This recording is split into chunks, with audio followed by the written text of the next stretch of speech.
3 years ago, Protagonist had possessed a game character, and the name of that game was Heroic Legend of Arhen. This game was all about various kinds of dangerous events that went on in an academy and its endless incidents, where in the finale the only thing that was waiting for them was the end of the world by an army of the undead.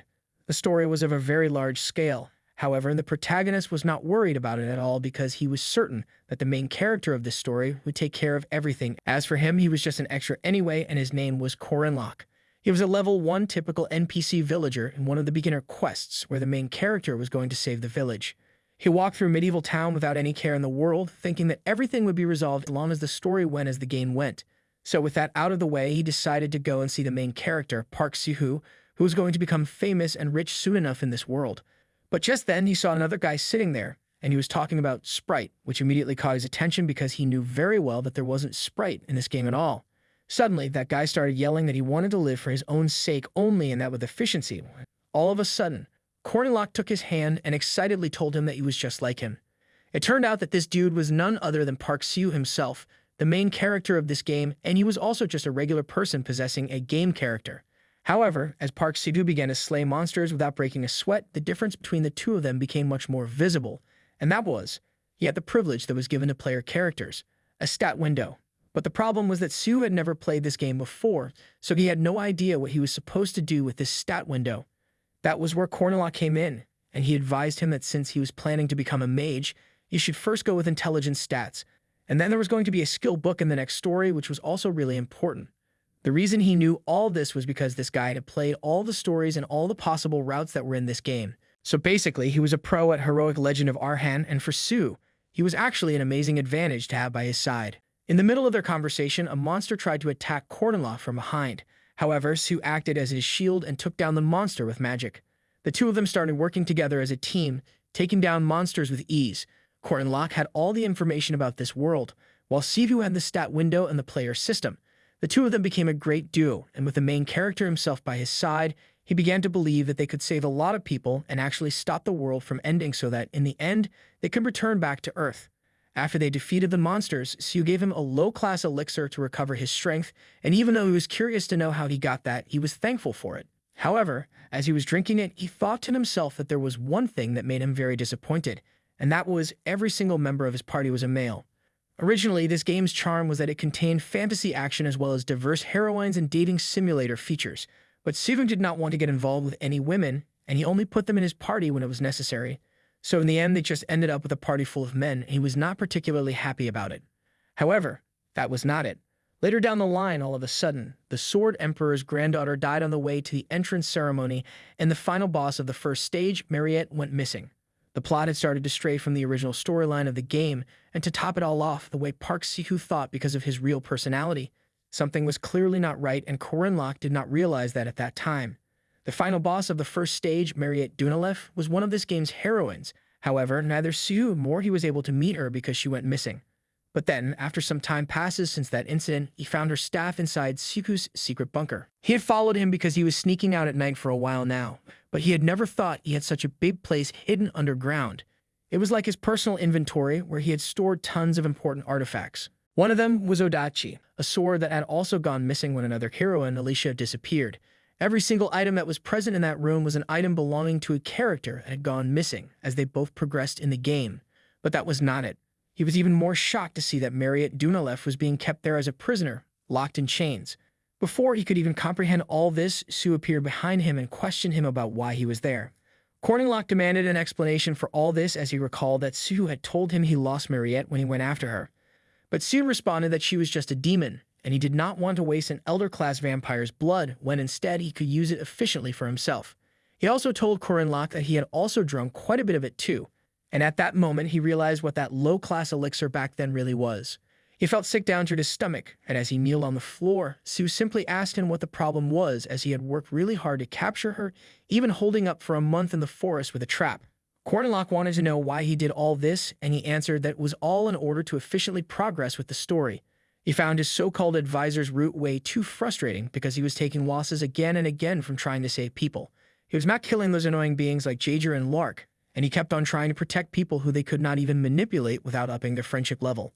So he reached the conclusion that using them all like this was, in fact, the most efficient way, and even claimed that he was better at this game than Corinlock.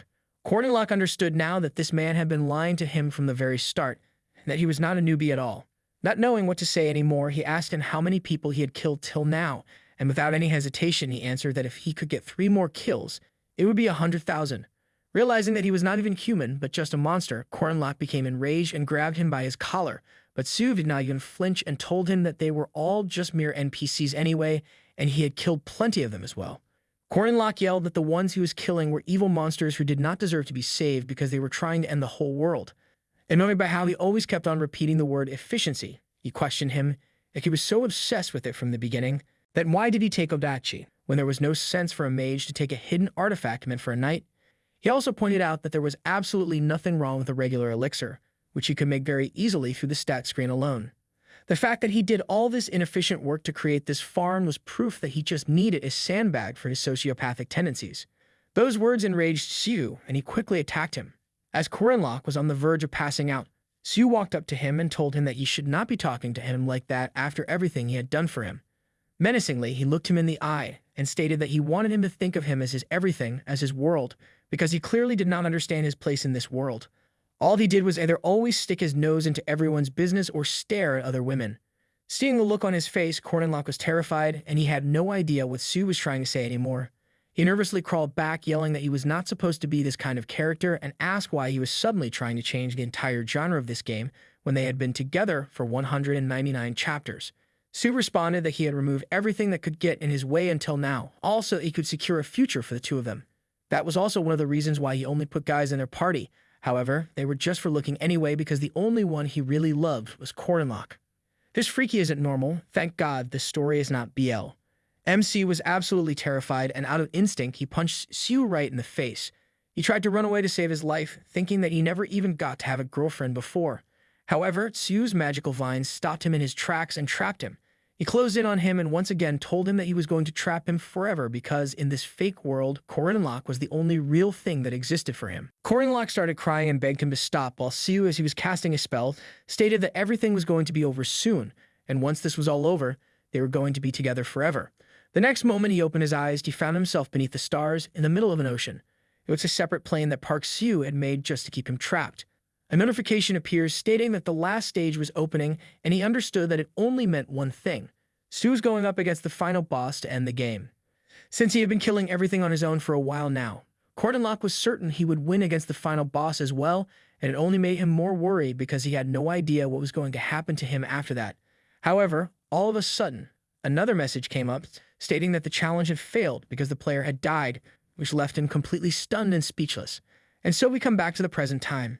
MC woke up in his bed, and only when he looked outside the window did he realize that he had actually been teleported back in time, back to 3 years ago. To the first day when he came there, he clenched his fists, and with tears streaming down his face, he was determined to kill a freaky main character in this timeline and put a stop to him once and for all.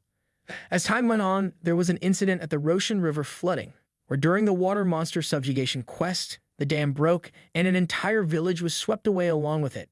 1,000 water monsters and thousands of people from that town drowned that day. However, even at such a horrendous scene, Park Siku seemed to be enjoying it a lot. Previously, Cornlock simply could not understand why he was smiling like that, so he decided not to think about it too much. But now that he knew what Siku truly was, he understood very well that even if countless people were dying, he only saw his own profit in it. The chance to monopolize EXP. He still felt haunted by remembering how Siu had killed almost 100,000 people like a pure devil, but nonetheless he was not going to back down and wanted to stop him. Since they had started just recently, they were both equals at rank 5, and all the factors that strengthened the main player were mainly centered at Merkaba Academy. And after entering that academy was when Park Sihu began to get a whole lot stronger. He was not a monster as of yet, but still, there was no telling how quickly he would become stronger after he joined that academy. With that thought in mind, Cornlock rushed into a forest. Since the entrance ceremony of the academy was going to take place in just 5 days, the only chance to kill him was right now, and to do that, he grabbed some mushrooms from that forest. Later on, a tutorial quest had begun where a carriage on its way to Merkaba City broke down in a monster-infested forest, and the player was needed to protect those people along with the security guards until it was fixed. So Sue proceeded to do so and helped the 2 knights, Leon and Laura, who even praised him, saying that he was quite skilled. He appreciated that. A man then informed the 2 knights that the carriage had been fixed, so it was time for them to get going now. But then, All of a sudden, they heard a loud roar from the forest, and when they looked back, there was a wooden log coming right at them. Liam quickly pushed Laura out of the way, and he himself barely dodged it. They both got back up, and they knew exactly that these crying sounds belonged to the werewolf, which was a rank 2 monster. It appeared in front of them and once again let out a loud roar. Cornlock also arrived there. However, he was a bit late, even though he ran there as soon as this quest had started. If only he had reached there early and had some time to prepare, he could have saved those knights. But now the werewolf was taking them out, starting with Laura. Leon instructed Sue to quickly get on the carriage and escape while he stayed behind to buy them some time.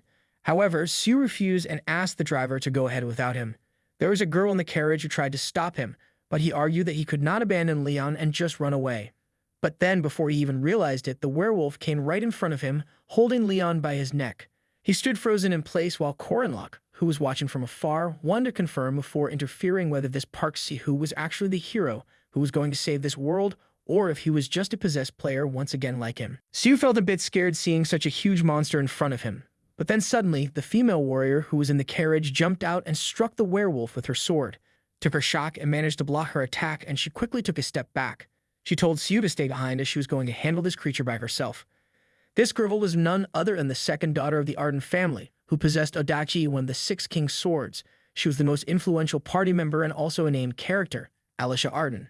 Sue proceeded to bring out a knife and stabbed her in the back with it, leaving Corinlock stunned as he realized that it was the same Sihu after all. Confused, Alicia questioned him why he was doing this, but then she started feeling dizzy as if she had been poisoned. Sue smiled at her and said that his hand simply slipped because he was too nervous. The werewolf was also still there and tried to attack her, but she managed to block it. Meanwhile, Corinlock recalled that if Alicia were to die right here, then Sue was going to get his hands on Odachi. And then, after that, he would be able to join Lunia Arden's party, who was a great swordsman. Seeing that even though she was poisoned, she was able to hold her own against the werewolf, Sue wondered if it was because she was a named NPC. But the effects of the poison started to become more visible as she tried to calm herself down. She closed her eyes to focus and then activated her perfect footwork skill. As the werewolf once again charged at her to attack, she was ready to land a finishing strike. Seeing that, Statu began to worry that she just might as well kill the werewolf alone. And since he could not let that happen, he aimed the poison knife at her and threw it toward her. She managed to block the knife using her sword, but that split second was all that the werewolf needed. And even though she was able to counter it and stab the werewolf in the neck using her sword, it also got the better of her and landed a fatal blow with its fangs. With a trembling voice, she once again questioned Sue why he did all this, but he simply ignored her and finally took the Odaki from her. He understood that this gear was only usable with a specific skill, but he was not really worried about that and decided to think about it later. However, before leaving, he looked at her and remembered that killing an NPC would also bring EXP.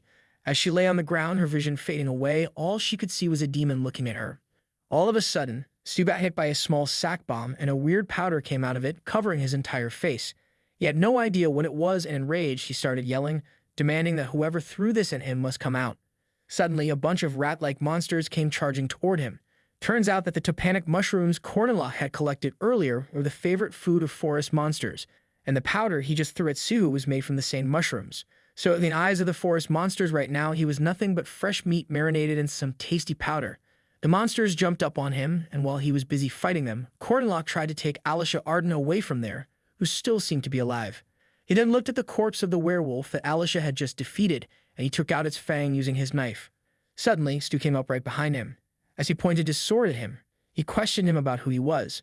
Seeing that Sihu had killed 3 horn rats in simply 1 minute, Cornlock stated that it must be great to have a gachi. Siu knew that voice completely well, and he was shocked to see that the person in front of him was actually Cornlock. He inquired from him how he got there, but he simply smirks and says to him that he could cut his hand off if he continued to hold the sword like that. Siu gets confused and takes a look at the sword, which was exactly what he wanted, and while he was distracted, Cornlock quickly throws sand in his eye to stun. Not being able to see properly, he starts swinging his sword blindly, and even though he was clumsy with it, he was definitely quick. He knew very well that Siu was still way better than him physically, so he did not really have a choice but to push himself. Holding the fang that he just took from the werewolf, he used it as a weapon and tried to attack him, but he managed to dodge it at the last second. The thought of having this fang rammed into his neck and being killed scared him, and it was clearly visible on his face. He started focusing all his attention on that fang and played on defense to avoid being hit to the point that he saw nothing but this fang, and that was exactly what Cornlock wanted. He brings out his knife that he was hiding in his pocket and he stabs him in the shoulder.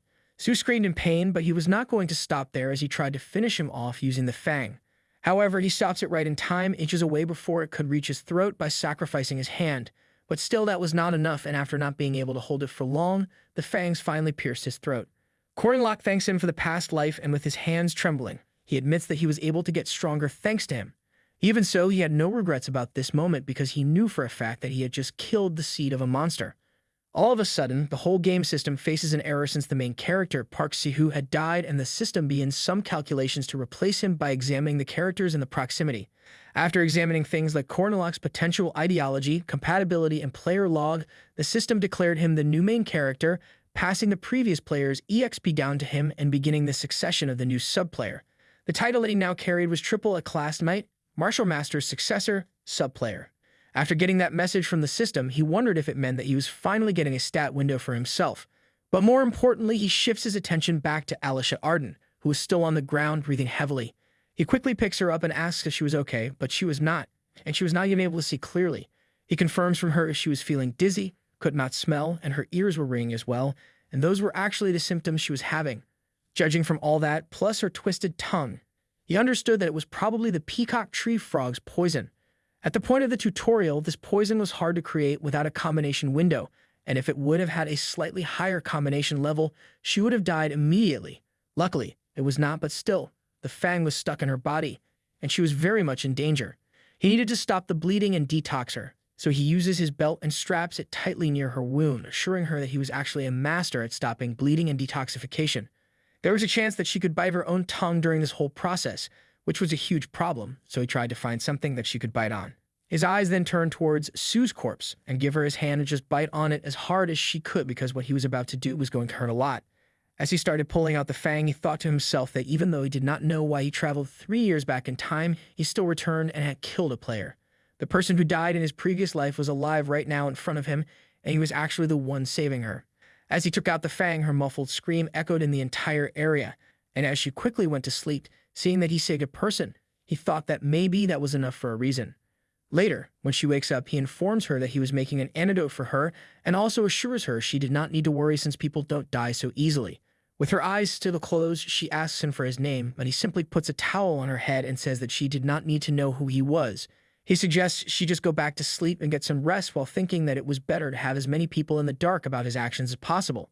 He starts going through the entire situation that he was now in and goes over the main premise that this story had. The story of heroic legend of Arhen, as the name said, was a story about the hero. While solving the incidents and accidents that occurred at the academy, the main character becomes the hero, who would rescue this whole world by taking down countless villains and the final boss at the end. The only reason why the devil-like Park Si-hoo even went along with the story for so long was because if the final boss was not defeated at the end, this whole world would end. However, he had killed that player, so he now needed to understand who was going to fulfill that role. Being the sub-player, Martial Master's successor, he was ready to take up that role. However, the thing that was getting on his nerves was that even though the system chose him and made him a sub-player, he still could not use any of the player's convenient devices or stat screens at all. He even got excited to see that he had the stat window, but in the end, it was still the same, and he could not access it. And it wasn't really easy to be the backup for something he did not know about with just the future memories he came to know during his past life. He needed to use the factors that were available external to the system. For 3 years, he had trained himself to his limits, so he was not a normal possessor or an extra anymore. He had learned a few tricks of his own and was able to create a small fireball out of thin air without breaking a sweat. In his past life, he was quite desperate to survive as well. So as someone who was up for magic, he started learning about runes. Runes were ancient letters that contained magical powers of their own. Dubi, restraint, oath, known as the runes of the 3 commandments. These were some of the most powerful laws of this world, which were also the source of superhuman strength and the cause of destruction. Remembering all that, he decides to inscribe all 3 of those onto his body, and he used his own blood to do that. The first one that he drew was the Rune of Duty. This commandment granted the caster some extra powers when honoring his self-imposed oath. One could keep doing stable and simple duties, like for example, not eating chicken. However, since they were very easy to adhere to, they would barely earn any stats from them. It was like high risk, high reward. So although it was pretty demanding, he understood that he needed to make some big promises that he would have to follow until the end. So he vowed that he would never turn a blind eye to the misfortunes of good people, and the rune on his arm began to ignite. His duty was sealed and his status was going to rise from now on whenever he cleared a quest, and failure to do so was going to increase a penalty of 10. The second one was restraint, and the one he put up on himself was that he could not perceive spirits. In this world, everything had a spiritual feeling to it, and astral beings like ghosts and spirits, which did not have any material bodies, also existed here.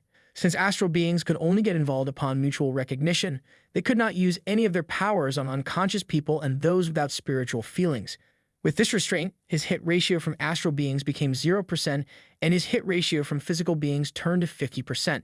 Disobeying the bind was going to result in him receiving 600% damage against all subjects as opponents. This penalty of astral beings not being able to meddle with him had become like a protective shield that was going to guard him from all astral beings in this world, good or bad. And then we reached the last oath. Using the weight of the oath, this commandment carried a great risk, and that was the reason why neither he nor Park Sihu used it in his previous life. But seeing that even Park Sihu, who used everything that the system provided him, failed in the end, it was clear that he needed to use this as well if he wanted to clear the end. He takes up the oath with the most weight to it, and that was, he would save this world. After taking an oath that literally sought the greatest ambition, the commandments were complete, and his heart was now tied up in it, signaling that they were now applied to him, and if in any case he failed to uphold this oath, it would result in inevitable death as he was now bound to it. Later, Alicia woke up in a bed and quickly tried to get up, but then the nurse came in and asked her if she was feeling well now.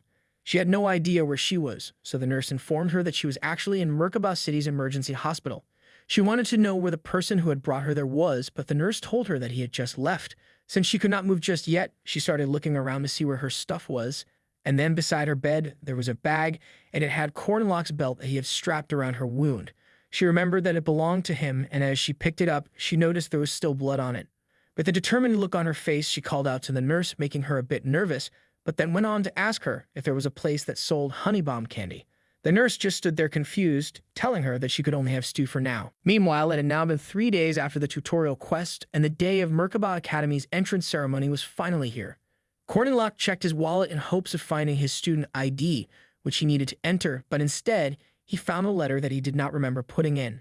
He opened it up, and it turned out the letter was from his family in this world, and it said that they were really proud of him. They wished for him to become a wonderful man who protected innocent people like those who were by his side as great protectors.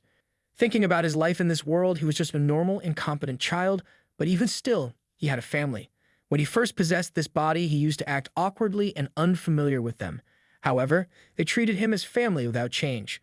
And that's how he slowly began to love his family and this world a lot.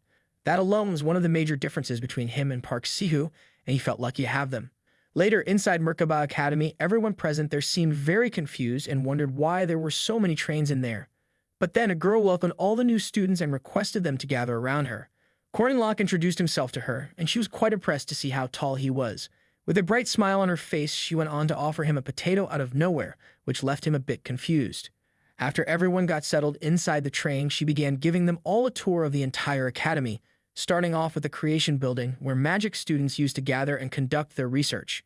It is then revealed that this lady was actually none other than Mariette Dunalef herself. She was a first-class, second-year Merkabah Academy mage who received the blessings of everyone and walked the broad and level road. As life went on, people of this world were going to experience a lot of unpredictable misfortunes and tragedies, and there were depths of despair that were going to happen to Mariette Dunalef. Sadly, it needed to happen to her because she was, in fact, the first act's final boss. After finishing the tour, she requested everyone to take one potato and one sweet potato each as they got off the train. After dropping them off, she took her leave and wished them all the best of luck. As everyone entered the hall of Merkabah Academy, Cornlock quickly noticed that the space expansion magic was starting, while everyone around him had no idea what was going on and simply panicked. Suddenly, someone yelled at them, saying that the new cadets of this academy should not be taken aback by something like this. Once again, while everyone was getting scared, Cornlock did not even flinch. He already knew that this was Old Man Heyman's voice, since his pattern was always pretty much the same. He was basically running a boot camp at this point. In this world, the population had a history of battle against the evil tribe, and the most effective weapon against the evil tribe was superhumans who were able to use aura and mana. The place that developed those superhumans was the Guardian Academy Merkabah. And so here we were, as Fermac Damon, the night faculty professor, introduced himself to everyone, as he was in charge of the new students' welcome ceremony this year. Cornlock, on the other hand, was simply enjoying the show, as it had been a while since he had seen him. As the professor went on with his speech about how each one of them was there to either become a knight or a mage, he also felt that it was annoying to act like they were all that when, in reality, they were probably just some average kids. So first off, he wanted to see their abilities, and then a screen opened up in front of them, showing their overall stats. Corinlock wasn't really happy to see where his stats stood, but he found his physical stats to be a bit appealing. Professor Firmek further instructed them to stand in front of the number that matched their overall rank number, and since Corinlock's overall rank was 6, he stood in that row. Since there was a cap of 400 people, he realized that he was actually in the bottom 1%. With that out of the way, the professor smirked and wished them the best of luck for their battles. The higher-ups of the academy started analyzing the students and commented that this year's students had a lot of diamonds in the rough. However, one of the ladies did not want to measure the students just yet purely based on their ranks, as she wanted to wait until they were finished assessing all the other students. Having an overall rank of 2, there was the granddaughter of the sword genius Alicia Arden, Avalon's druid Yule, mercenary of the sword control Dron Warski, and the golem sorcerer Kranoludin. The only student who had an overall rank of 1 was the heavenly Yaksha Horan. Seeing that a child like her was enrolled this year, the lady seemed stressed and wondered what the director was thinking. Another man then commented that there didn't seem to be any point in testing the 6th ranks because, to begin with, even the 5th ranks were not looking particularly great, and he even went as far as to suggest that they should just throw the 6th rankers out. However, the lady got offended and reminded him that the director wanted all the students to walk the path of learning. Feeling scared himself, the man did not argue and proceeded to begin the next exercise. A weapon case fell in front of Corinlock, and the students were informed that in 30 seconds, monsters were going to swarm that place, and they were required to deal with as many as they could.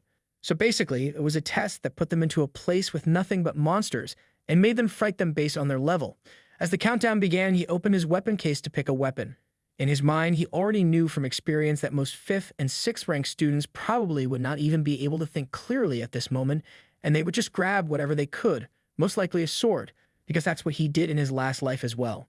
Monsters started to appear in the arena, and they were 5th rank monsters named Short Hounds. Corinlock chose his weapon while remembering that there was a saying. It takes 100 days to use a spear, 1,000 days for a blade, and 10,000 days for a sword.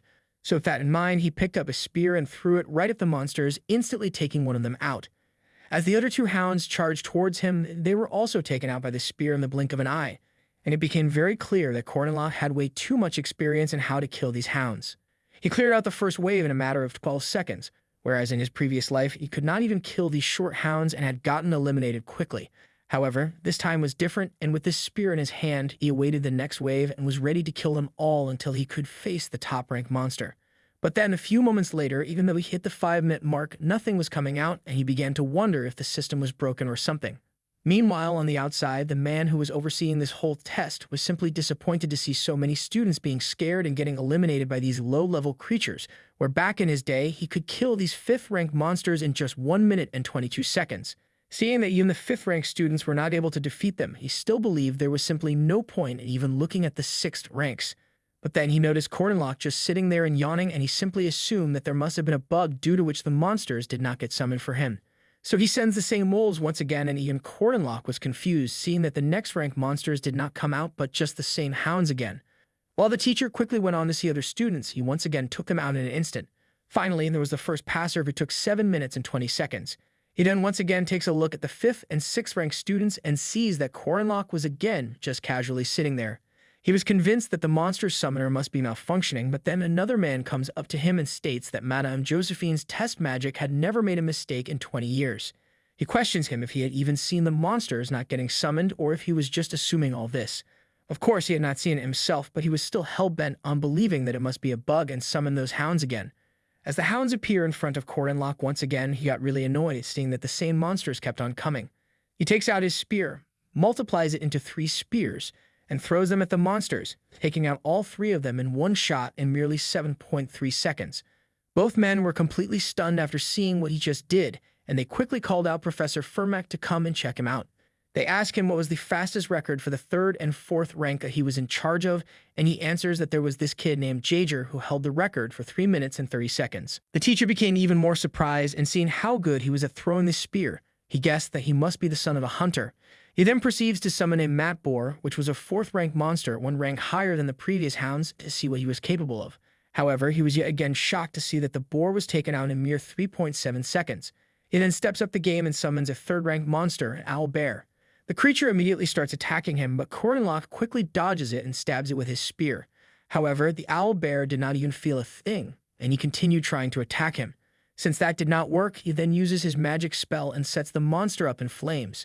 Everyone on the outside was shocked to see that he was using rune magic, and even Professor Firmix started getting intrigued. It appeared that fire also did not seem to have much effect on it, but since it was keeping its vision blocked, that was all that he needed as he struck it from above and landed the spear right in its skull. The teachers outside realized that he was definitely not a mere 6th rank, but they could not really test him any further than that, as the monster test was made to only go up to the 3rd rank. They felt that an interesting student had appeared for the first time in a long time and looked forward to seeing how he was going to fight the evil spirits in the next part of this test. They began with the 5th rank evil spirit test, and he could feel that something had definitely been summoned in front of him. However, he could not see or hear it because of the restraint penalty that he had. Due to that, he could not sense or interfere with souls, ghosts, or spirits whatsoever. He decides to wait for a while to check if this restraint was actually working as it said, and then after a minute of just standing there, it was confirmed that it was for sure activated. So since he had confirmed everything he wanted to confirm in this part of the test, he simply raises his hand and announces that he wanted to give up. As the final result of his test appeared, he was disqualified from the entire evil spirit test, while as for the monster test, he had set a new record for defeating all 3 monsters. As he came out from the test, the teacher just looked at him and wondered what exactly he was. After the test was finished, everyone was discussing among themselves about what rank they got and how many creatures they defeated. But there was one student who stood out, and his name was Jaeger Hinchpier. Corinlock remembered who he was because this guy was the same kid who had started a fight with the player at the beginning of the story in his past life, and Park Sihu simply killed him because he got pissed off. He agreed that he was a lunatic, arrogant, and a bit of a delinquent, but he also understood that it was common for his age. Other students then start making fun of the 5th rank since they even lost to creatures like short hounds and ghosts, but there was one boy whom Corinlock recognized, and his name was Lark. He remembered that in his previous life he could not get over his inferiority complex, but because he used to speak ill of Sihu and him, he also received the same fate as Jaeger at the hands of the player. Just then, the director of the academy, Arya Kusar, comes up on the stage and he begins his speech about how each one of them had entered this academy in order to become strong. Some of them had enough strength, while some still had a long way to go, and although he could not guarantee that they would get what they wanted from this place, he hoped that they all would be able to find their own path in this place, because he was there to help them take their first step. But after that, the only thing that mattered was their motivations. So with that said, he wishes them a great day and takes his leave. As the students tried to get to know each other, Jaeger yelled that from today, he was the 3rd rank knight. But then he notices Lark sitting in a corner and goes up to him. He questions him about what rank he was, and Lark answers that he was a 5th rank. Hearing that, he started bullying him and called him pathetic for not being able to kill even the short hounds. Just then, Corinlock comes up behind him and breaks the tension by acting like he wanted to be his friend. He even praises the blood tattoo that was on the back of his neck, and he knew that it meant to show what his blood type was so that he could quickly get a transfusion if he ever got hurt. Jaeger was actually impressed and was happy to see that he knew exactly what it meant, and explained that his mom, who was a tattoo artist, did this for him. Corinlock also expressed that it was very nice and wanted to know if he had tattoos anywhere else as well, when in reality he already knew about all of this. Turns out that in the previous life, when Jaeger went missing, his mother came to the academy and explained to them that his tattoos were not just for show, but something that she did out of worry for her son, who had entered this academy as a loving parent. While he was proudly showing all of his tattoos, Corinlock goes ahead to introduce himself, and just as it seemed like they were turning into friends, he involves Lark as well, and they all just laughed together, creating their own little group. Meanwhile, Alicia was looking at him from afar, and she found him really amazing, as he was able to save that little kid who was getting bullied so naturally. In her eyes, he seemed like a good person. But on the other hand, he was thinking to himself that now that he had left a good first impression on Lark, he would be able to use his ability, Memorize, which meant that he had now obtained a free skill book in the form of Lark, and he started grinning like a maniac. In Merkaba Academy, most of the facilities were provided to the students free of charge. Student cafeterias were relatively cheaper than outside, and the student dorms were also free. The one thing that stood out in this academy and was the most recommended facility was the training rooms. As for why, the reason was pretty simple. It was a place where even an impossible training could become possible. And of course, Corinlock had already started using it to prepare himself for fighting the spirit bodies that were invisible to him. As he was training, some seniors were observing him, and they talked about how usually students practice with spirit bodies in the 2nd semester, and even then, they could not even catch the wind-type spirit bodies. Mariette Dunalef was also there, and she just observed him quietly from behind. Just as he was getting the hang of it, he got hit by the spirit body, and he began to wonder if it was still too much for him. Just then, the instructor from before came up to him, and he asked him why he was practicing against his spirit body. He answered that he was doing so to train his spear skills. The instructor wanted to know if he was confident he could do it, and without any hesitation he responded that he would. At the same time, he could not understand why the instructor was approaching him like this all of a sudden and started guessing if something went wrong during the entrance exam. However, to his surprise, the instructor smiled brightly as he liked the way he talked and gifted him 10 meal tickets. Before leaving, he also told him to come and find him when he succeeded so that he could praise him more, while Corinlock felt overjoyed after receiving such a gift. He also felt that he was getting nervous for no reason, and he believed that a guy who showed affection using food must be a good sign. Putting all that aside, he got back to his training, and just when it seemed like he was able to get the upper hand, he once again got hit and fell down. As he lay down to catch his breath, Mariette came up to him and gave him a towel, asking if he was feeling exhausted. She poured some water into a glass out of thin air and said to him that he could rest now as he had already worked hard enough. According to her, he just needed to get the hang of it, and he could always come back and try again next time. However, as he took the glass of water, he knew that he did not have a next time, even though he had one just recently by coming back 3 years in time. In the previous life, he had Park Sihu with him, who always helped him. They had the player's stat window as well as potions and skill books from the combination window. But now Su was not there with him anymore because he himself killed him, and now he had no choice but to do everything on his own. He thanked Mariette as he returned the glass and towel and stated that he could always give up later because right now all he wanted was to become the strongest. To do that, he first needed to figure out his limits, and although it was going to be a bit excessive, he just had to test how far he could use his abilities from his past life. As he started using all of his skills back to back, he reached a point where he started realizing that he neither had a strong body nor vast magic power or aura. As for all the information that he had on Park Sihu and about the future, it also seemed useless when facing off against monsters and geniuses. However, he understood that to make it out of those situations, he just needed to work harder than everybody if he wanted to be the strongest. He felt confident that his past 3 years would not betray him now, and as he took up the spear once again, he used one of his moves where he threw the spear up in the air. Since he just threw it without aiming, Mariette wondered if he was giving up after all. But then suddenly, when he caught it in mid-air, she realized that he had not thrown it. He had shot it so that he could catch it again. He was finally able to get behind the spirit body, and he impaled the spear right into it, completely destroying the spirit. Mariette was stunned seeing such an amazing sight in front of her, and she thought that cliché words like strong or outstanding did not suit him at all. As she saw him up in the air, holding the spear in his hand, the only thing that came to her mind was honest appreciation, and she found him simply awesome. But then gravity did its job, and he fell hard back on the floor. His spear was broken in half, and his whole body was shaking. At that moment, he realized that he was indeed being excessive with his body after all. The next day in the academy, Mariette was there to tell the students all about the facilities that the academy offered, and while she was doing so, Corinlock was there thinking that if he wanted to fight properly, working on his body was the most urgent matter. To raise his physical capabilities without relying on Park Su's elixirs, there was only one way that he could think of, and that was using the commandments. As he looked at Lark, he remembered the one that he had taken, saying that he would not turn a blind eye to other people's misfortune. So he quickly went up to him, and being all friendly, he asked if he wanted to get something to eat with him. He then whispered to him that they could talk about grimoires as well, and Lark got a bit nervous after hearing that. A grimoire was basically a skill book, and it was a powerful artifact that allowed anyone to acquire the corresponding magic or traits just by reading it. The Academy's library boasted a size as large as the Academy itself, and it stored and passed on humanity's knowledge to future generations at the same time.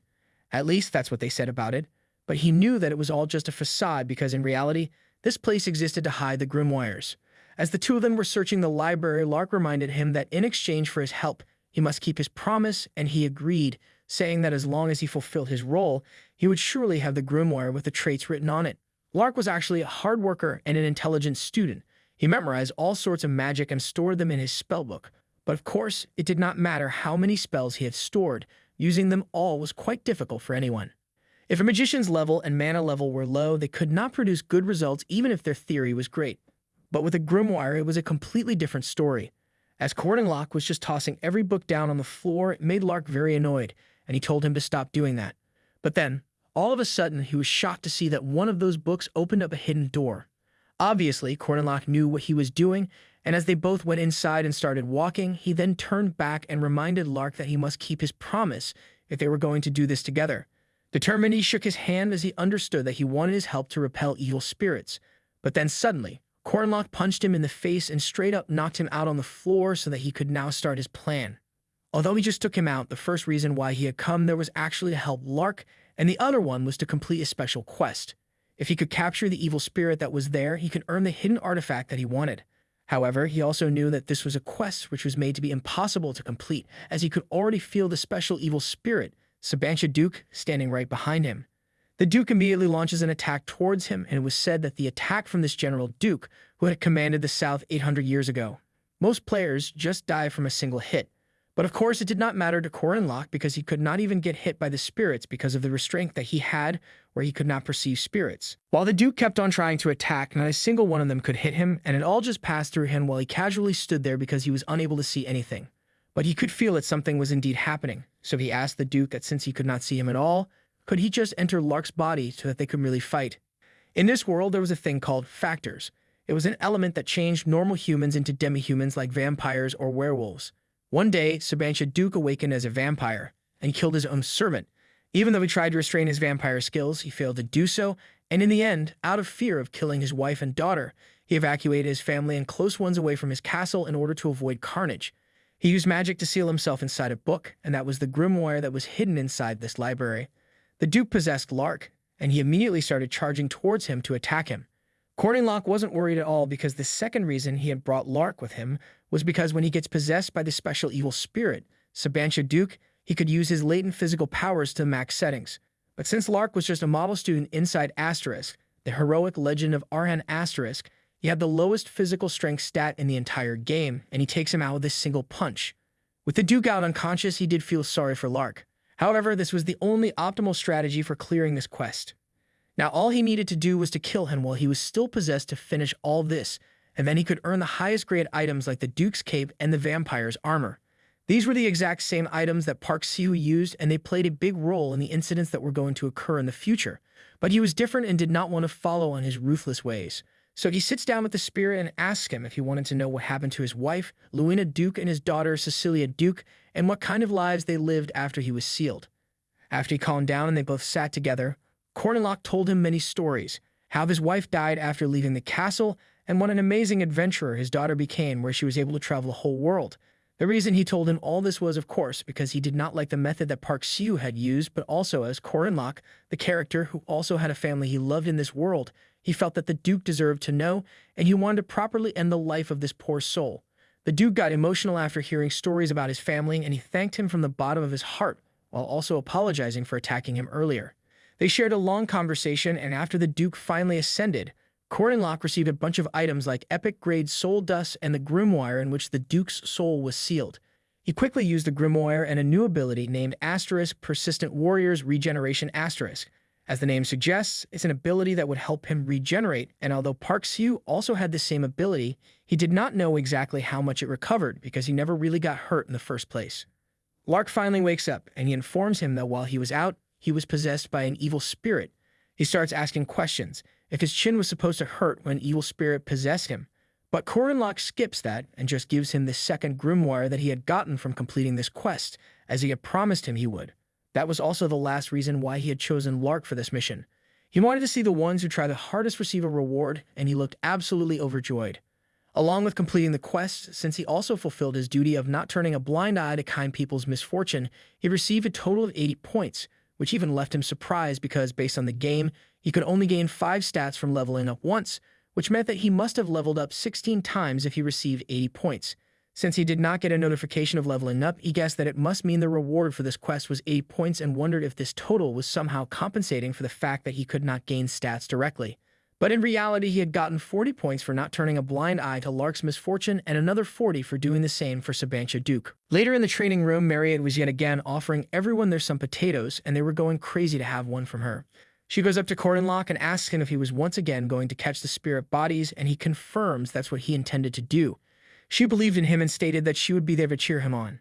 However, the other students there became jealous that he was getting her attention and were certain that there was no way a 5th rank from the first year would be able to catch a spirit body.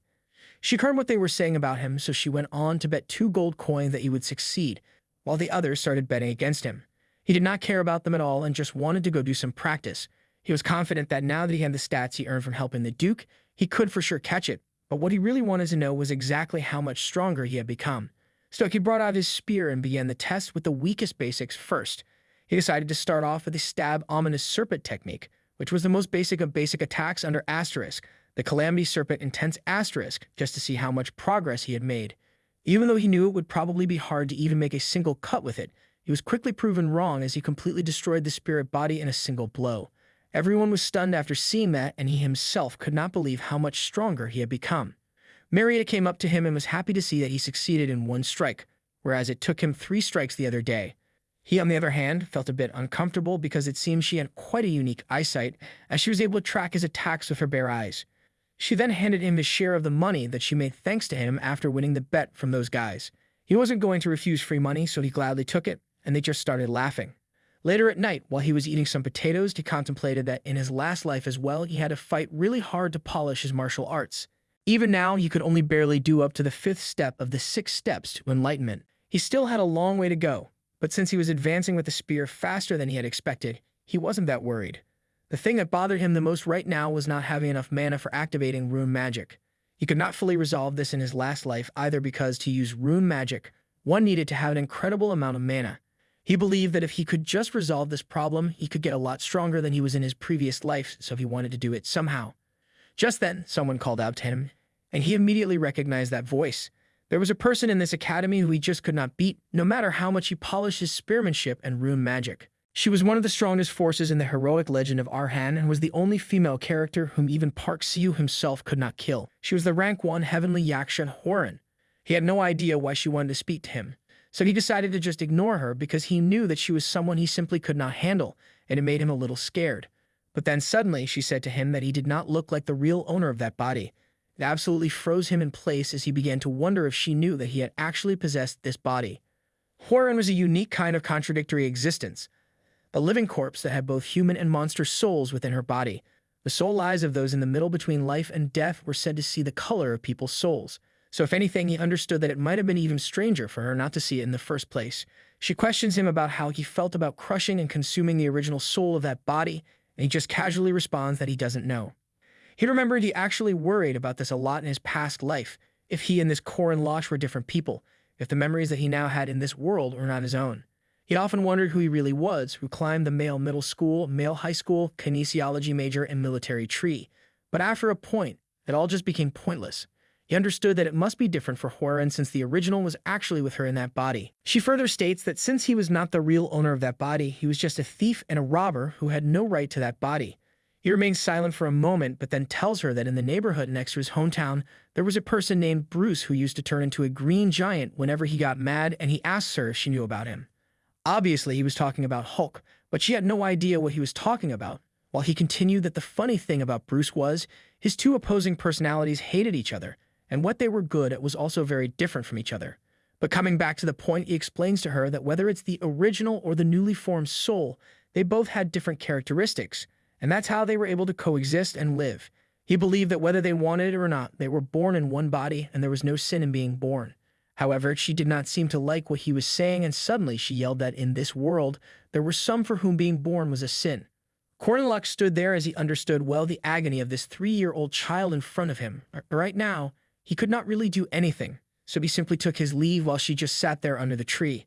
The next morning, he woke up early and was heading towards the south part of the academy. The reason why he got up so early and left the dorms before he could even hear the sound of the birds was because it was the start of the weekend and he wanted to go check the mission board. The small and big commissions that were displayed there helped the player to level up in preparation for the next main quest, which simply meant that it was a necessary course of action if he wanted progress. However, his goal wasn't exactly to level up, so there was no need for him to keep doing this. He just wanted to test something else. But putting that aside for a moment, there was Alicia right beside him, and he wondered why she was just staring at the board so hard. Come to think of it, he did not have much info on her because in his last life, Sue gutted her, and his own memories were a bit different from what he had seen in the game. As he calls her out, she immediately bows to him, and he wanted to know why she was looking for missions right from the first weekend, even though she was second rank and there was no way she was desperate for results. Turns out she needed some money, and when he brings up that the activity support fund for the second rank must be more than enough, she explains that the academy was not going to give it to her because her family's income was in the top 10%. Basically, she was suffering from success. Cordenlock also recalled that it was similar to Korea's state scholarship, where for those who were coming from wealthy families, there was no activity support fund. She further tells him that since her parents were permissivists, she needed to earn the minimum living expense by herself, no matter how much she asked from them. Seeing that she was in a bit of a complicated situation, he suggested to her that she could take the patrol mission as it was pretty cost-effective. Since they were accepting up to 3 people, she asks if he wanted to do it together with her, but he straight up refuses, saying that he had something else he needed to do. He picks up a very simple mission as his first, where he just needed to find a family's pet named Butterfly. He set out to complete it, and although the EXP and pay were small, it did not matter to him because his goal was a commandment. After saving and returning Butterfly, who almost dies at the hands of a water monster, he was able to block the owner from the misfortune of losing their pet and falling into depression. As a result, the little girl was relieved while he received 5 points for fulfilling his duty. Seeing that the commandment was getting activated, it was clear that even the most trivial missions would give him incredible points. And by just thinking about it, he starts laughing like a maniac, even scaring the little girl. Just like that, he started taking up several small missions where he could fulfill his duty of protecting the innocents and began point farming. But then, all of a sudden, he remembers that there was one mission which he had almost forgotten and was more important than gaining points. Meanwhile, there was a small restaurant, and the owner of the place was going crazy because he had made a sauce using more than 10 ingredients including garlic, carrot, and peppers. But there was not a single sauce that was satisfying his desire to make the most delicious chicken even when cooled. Out of nowhere, Cordenlock appears at his doorstep and suggests to him that he should try adding starch syrup. If he did that, his problem would be solved, and with that said, he quickly leaves while the owner just stood there confused, thinking about what just happened. He wasn't really sure if adding starch syrup would help at all, but he still gives it a try, and when he tasted that sauce, he was blown away by how good it turned out to be, and it was exactly what he wanted. As for the reason why Cordenlock wanted to crack this mission, it was because he believed that for the Koreans of this world, it would be difficult to survive without Yangnyeom chicken. However, what he was not expecting was that he even got 5 points for helping out the owner. Seeing that the commandment got applied even though he just fulfilled his own selfish interest, he starts laughing hysterically in the middle of the street, as this was the best thing that he could ask for. Meanwhile, there was Hworin who was keeping an eye on him from afar. Suddenly, one of the teachers comes up behind her, and she reminds her that even though she left her alone because she does not leave the city, she still needed to get permission from her to go outside. Hworin simply looks away, and she thinks about what Cornelot had said to her the other night. There is no sin in being born. But then she also remembers how someone had said to her that she should not have been born, and she stood there in silence. Later, everyone gathers at the hunting ground, and the same teacher from before informs the students that they were going to be evaluated based on their survival tactics at the hunting ground. The goal was to arrive at the cabin at the northern part of the forest, and on completing that, they would pass, but just for now. Everyone was required to wear their rank armband, and they needed to return it at the destination, the cabin. Depending on the time that they take to reach the cabin with other armbands, they were going to receive points, and they could use those points to exchange for a prize. Corin was trying to find Hworin, but she wasn't there, and it didn't really surprise him since she never participated in practicals anyway. Just then, Alicia comes to greet him, and when he asks her if she was able to complete her mission, she says that she did, and it was thanks to him that she was able to easily receive some living expenses. He then asks if she wanted to have this candy that he had bought for his younger sister, but it was just way too sweet for her, and Alicia's eyes lit up with excitement as it was her favorite honey bomb candy. Madame Josephine then informs everyone that the test was about to begin, and she creates a big space magic. Corin was always amazed to see her because even though he had seen all sorts of mages, she was the only one who could create the space magic for this many people. In an instant, he gets teleported inside the hunting ground, and he could already hear some people fighting even though they just entered. The hunting ground was an important event where even the professional players had to do countless retries. It was basically a battle royale system where they started at random locations, and then they needed to gain as many points as they could by stealing others' armbands. However, he had no interest in any of the people that he saw fighting around him because he knew who was the most dangerous one right now in this place, the second-rank Alicia with the blue shoulder strap. Since he had already confirmed outside that Hworin was not a part of this test, he was sure that as long as he could deal with Alicia, all the rest would basically be free points. Turns out, he had actually planted a tracking rune in the candy that he gave her, and using that rune, he was chasing after her, looking like a bloodthirsty demon.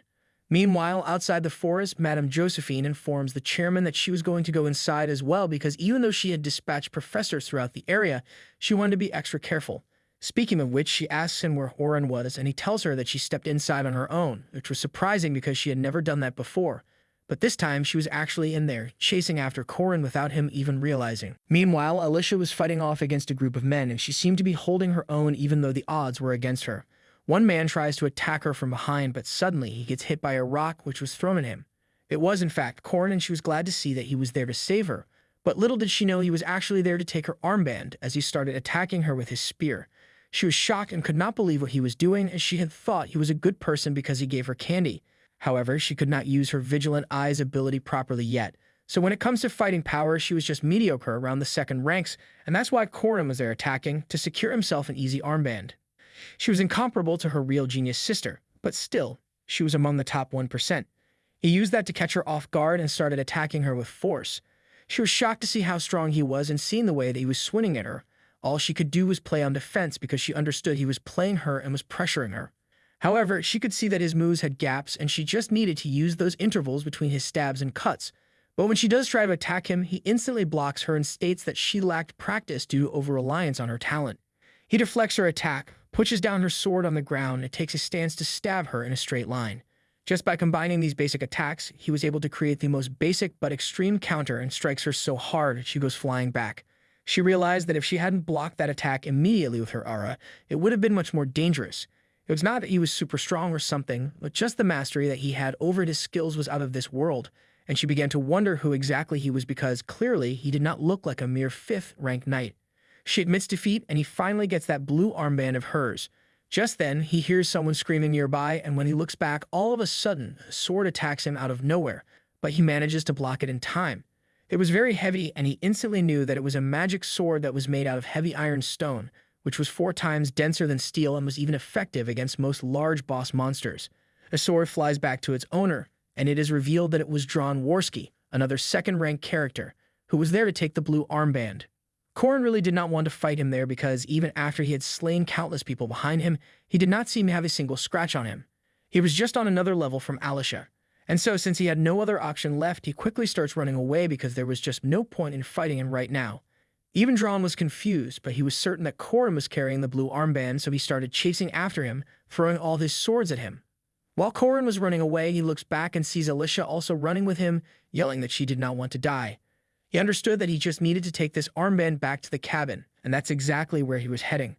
But when he finally reaches there, he sees Crannel Luden, one more 2nd-ranked character, standing right outside the cabin with his golem as he also wanted to take that armband from him. The situation was just getting more and more difficult as in front there was Crannel and behind them was Drawn. Even though he was trying to avoid a fight, it now looked like he might have to fight 2 named guys at the same time, and there was simply no way out of this time. So he takes his spear and gets ready to fight both Crannel and Drawn as they both charge right at him. Cut to a few moments later, the first winner knocks on the cabin door, and it was, in fact, Korriban, now with 3 blue armbands in his possession, asking if he could choose his prize now. Even the supervisor was amazed to see him holding 3 bands and praise him. When the battle was over, Alicia was simply stunned after seeing all the moves that he pulled in this fight. He pierced the magic sword's core before it could reach its maximum output and then rammed it deep into the ground so that it could not go back to Drawn. Using as little movement as possible, he dodged the swords he could not block and guided them right into the golems. Then he moved behind Drawn and used him as a shield to protect himself from the golem's attacks. While Drawn kept the golem busy, he swiftly destroyed the golem's core as well and went on to deal with Crannel. Judging from his actions, physical or psychological, she got a feeling that he was a person who had fought on the battlefield countless times because he was able to organize every single thing in a single moment. The way that he used just the basic techniques of the spear and his experience to overcome his weaknesses, she felt like she was watching her sister in action. She recalled the words that he had said to her, that she lacked practice due to her over-reliance on her talent, and took them to heart as she realized now that she needed to work hard as well. Drawn, on the other hand, was also lost in his thoughts as before he could even demonstrate his power, he was defeated in an instant, and it looked as if his opponent already knew about his techniques and abilities. Meanwhile, Crannel was on the ground, remembering what Corrin said to him. He advised him that golems were big targets for small but powerful opponents, so instead, he should have found a friend to guard the cabin for him. However, poor Crannel did not have any friends, and this defeat really hurt his soul. It was on this day that the 3 named first years came to remember Corrin and Locke in their own ways, while he, on the other hand, was simply goofing around in the cabin. The only strongest person left among the participants at the hunting ground was the druid who had received the protection of the forest. Her name was Yule, and she could control the trees around her. However, participants were not the only ones there. The strongest person in that entire forest was the greatest mage of Merkaba Academy, Mariette Dunalef. Since the seniors like her were taking on the role of monsters and were helping out with the practice training, the matchup for Yule was too unfortunate, as she literally got one shot by Mariette's water spell. That was the point where the hunting ground practice training was originally supposed to end.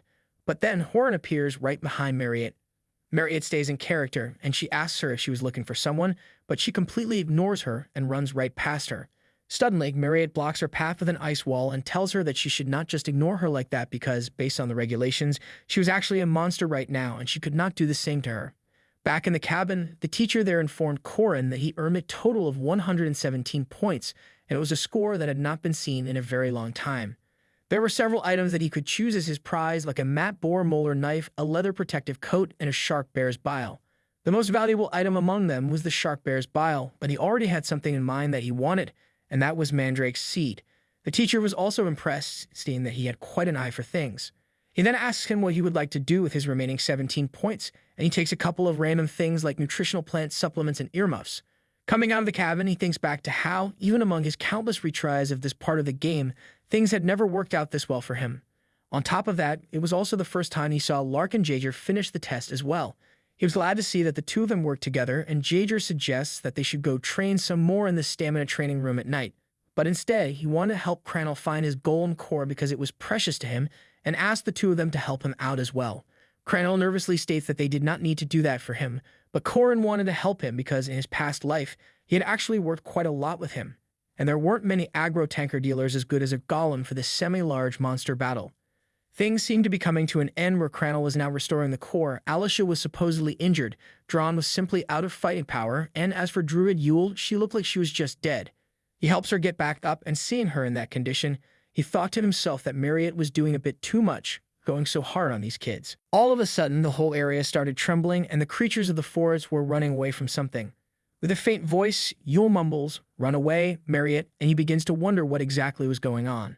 Marriott was someone who had a natural ability to analyze magic and was blessed with an insane amount of mana. She had never experienced despair, frustration, or failure, and she was the one who was going to continue Josephine's path. To her, this hunting ground was like a playground where she needed to manage the difficulty moderately and help her juniors grow. Or at least that's what he knew about her because, as the scene cuts to Marriott, she seemed to be struggling against Korin. Even when she was trying to attack her with ice crystals, she simply destroyed them all and kept on pressurizing her. Backed into a corner, she realized that she could not fight with just elementary-level magic right now. She started wondering what she should do. However, even though she had made a promise to the senior professors that she would not use attack magic above the intermediate level, she had already begun to use advanced magic against her. So in other words, although she wanted to deny it, she was already using her full power and was getting absolutely obliterated by Huaren as she went flying back right into a tree. At that moment, she understood that what was standing in front of her was not a knight, a mage, nor was it any player. It was just a natural disaster in the form of a human. With a look of fear on her face, she yells at her to not come any closer and stay away from her. Just then, Josephine appears out of a portal in front of her and assures her everything was going to be okay. Seeing her there, Marriott felt relieved, and before she could even say anything, she passed out unconscious. As the hunting ground training practice came to an end, there were several unexpected results that day. Starting off, the first placer who received the highest points was just a 5th-ranked student, Korin. And then there was Marriott, the second-year ace, who got injured because of a conflict between her and the first-year ace, Horan, during the test. The news actually scared Korin for a while as well, as he thought if she had already awakened as a boss. However, she seemed to be fine for now, so he guessed that it must be flowing like the original plot. There were still around 3 weeks left until she was going to awaken, and there were still a lot of things that he needed to prepare before that. So he heads out and arrives at the outskirts of the hunting ground forest to meet a being that lived there. He proceeds to put a lot of eye drops in his eyes, and then he throws the seed that he obtained from the training ground into a lake. Acting like he did it by mistake, he starts crying loudly and just starts yelling when suddenly he hears someone asking him why he was crying so loudly. That was exactly what he wanted, as the person he wanted to meet was finally there. Turns out, in the heroic legend of Arhan, there was an Easter egg that a player could use only once, the gold-axed Taoist hermit. Just like there was that story where a woodcutter accidentally dropped his iron axe into the pond and the Taoist hermit asked him whether the gold or silver axe was his, this was the exact replica. And just like in the original, it used gold and silver axes, so it was limited to weapons that were unique grade or below, and there was no reaction if you threw higher grade items. However, some old-time players started a random challenge, and among them, there were even heroes who dropped rare items. But of course, it didn't work. However, back to the present, the seed that he worked so hard for was eligible, and the hermit asks him what seed was his, gold or silver. He answers that none of them was his, so the hermit presents him with the original one and asks if that was his. He was still acting, and as the tears were coming down his face, he confirmed that the simple one was his, since even after seeing gold and silver, he did not covet them and remain honest. The hermit gifted him all 3 seeds for his honesty and just went back into the lake. The moment he left, Korin's tears stopped and he began laughing as he was successfully able to duplicate his item. The standard mandrake seed had the effect of improving mana, but these gold and silver seeds had very special effects, and these were very rare items that the player could obtain only through this method in the game. In his previous lives, Su had taken the gold one and he took the silver one, but this time, they were all his. As night fell, he recalled that the event which would cause Mariette to become the first boss and awaken into a special vampire was the actual mission that was going to take place in 3 weeks, and that was the encounter with the Fog City's murderous vampire, John Doe. He did not know fully how the agent of the demon tribe inside her was going to awaken, but he still had time, and that was actually part of the reason why he showcased his power against those second-rank named characters. Since there was simply no way someone would want to fight alongside a weak 5th rank, the first thing that could make them interested was his natural talent and strength. In a week, the name were also going to recover fully, and that's when he planned to propose creating a party. He was certain that if he had enough preparation and enough members after these 3 weeks, he would be able to save a girl from her misfortune. Until then, he decided to train Alicia, employ the mercenary of sword control, Drawn, coax the Avalon Forest's druid, and become closer with Golm's sorcerer crown. With that in mind, he was confident that if everything went according to plan, this mission would be a piece of cake, as long as there was no unexpected variable. However, it seemed that the unexpected variable just took place as Mariette suddenly woke up in her bed in the middle of the night, and she had already become a vampire, going right after the lady that was taking care of her. A few days later, since Josephine wasn't pleased with what Horan did in the hunting forest, she had instructed her that if she wanted to learn something, she would provide her private lessons. But for now, she needed to stay in her room and self-reflect. As she stayed in her room, she started to consider if she should just jump over the wall. Out of nowhere, Corin comes outside her window and scares the soul out of her. Hanging from a tree, he reintroduced himself to her and asked if she could open the window. Since he did not want to come empty-handed, he even brought a cake for her. She reminded him that coming in there was against the school rules, but he simply said that he was just on a tree right now, and besides, he wasn't scared because Josephine was also not there right now. He had come there just to check on her. However, he was quite surprised to see that she did not even have a single scar on her. But the fact that she was banned from going out, getting visitation because of what happened on the hunting ground and was locked up like this for more than 4 days now. He felt that it was a bit too much, even though he understood Josephine's concerns because, after all, she was a special demi-human. Horan then told him that Josephine had actually not been there for more than 4 days, and he was so shocked to hear that he lost his balance and fell straight down from the tree. He immediately started running to find out what was going on because it was definitely not normal for Josephine to leave the most dangerous person in the academy, Horan, alone for 4 days. He also saw the 2 former guardians, the representative martial artist, magic faculty professor, Dina, and night faculty professor, Furmak Damon, running around trying to find someone, and he had a feeling that he already knew what had happened. He went to see Mariette, but the guard there told him that he was not allowed to visit. Corin had brought a sandwich and a drink, and he told the guard that it was Josephine who had sent him. Seeing that he was not allowed to enter, and on top of that, Isabel, who was protecting Mariette, had also gone missing, he knew that something was not right, and the more he thought about it, the more his suspicions seemed to be right. He had actually placed a rune on the sandwich, and the moment the guard took a bite, he got hit with a stomach ache and quickly ran to the washroom, requesting Corin to guard the door for a while. As he entered the sick bay, he hoped for everything to be fine because it was just way too early, 1 month too early. He wanted his suspicions to be wrong, but the moment he removed the blanket from the bed, it was Isabel lying in the place where Mariette was supposed to be. There were vampire marks on her neck, and he realized this was what the professors wanted to hide. Mariette Dunalef had awakened as the first final boss, a vampire, and it was 3 weeks earlier than it was supposed to be, which started to make him really worried. To defeat the first act's final boss, there were 4 phases of the attack strategy. Phase 1, where the player could easily deal with the monster waves. Phase 2, where they needed to hold her back with magic circles. After gaining the upper hand from dealing damage, there was Phase 3, where they needed to face off against the powerful enemy who was rampaging in the realm of blood. When that powerful enemy was knocked out, the final phase was activated, and this last pattern was the heart of this mission. If the player had a combination of the first year named by his side, it was not too difficult to reach Phase 3. However, currently, Alicia was injured, which was Corin's fault. Drawn's weapons were destroyed, also his fault.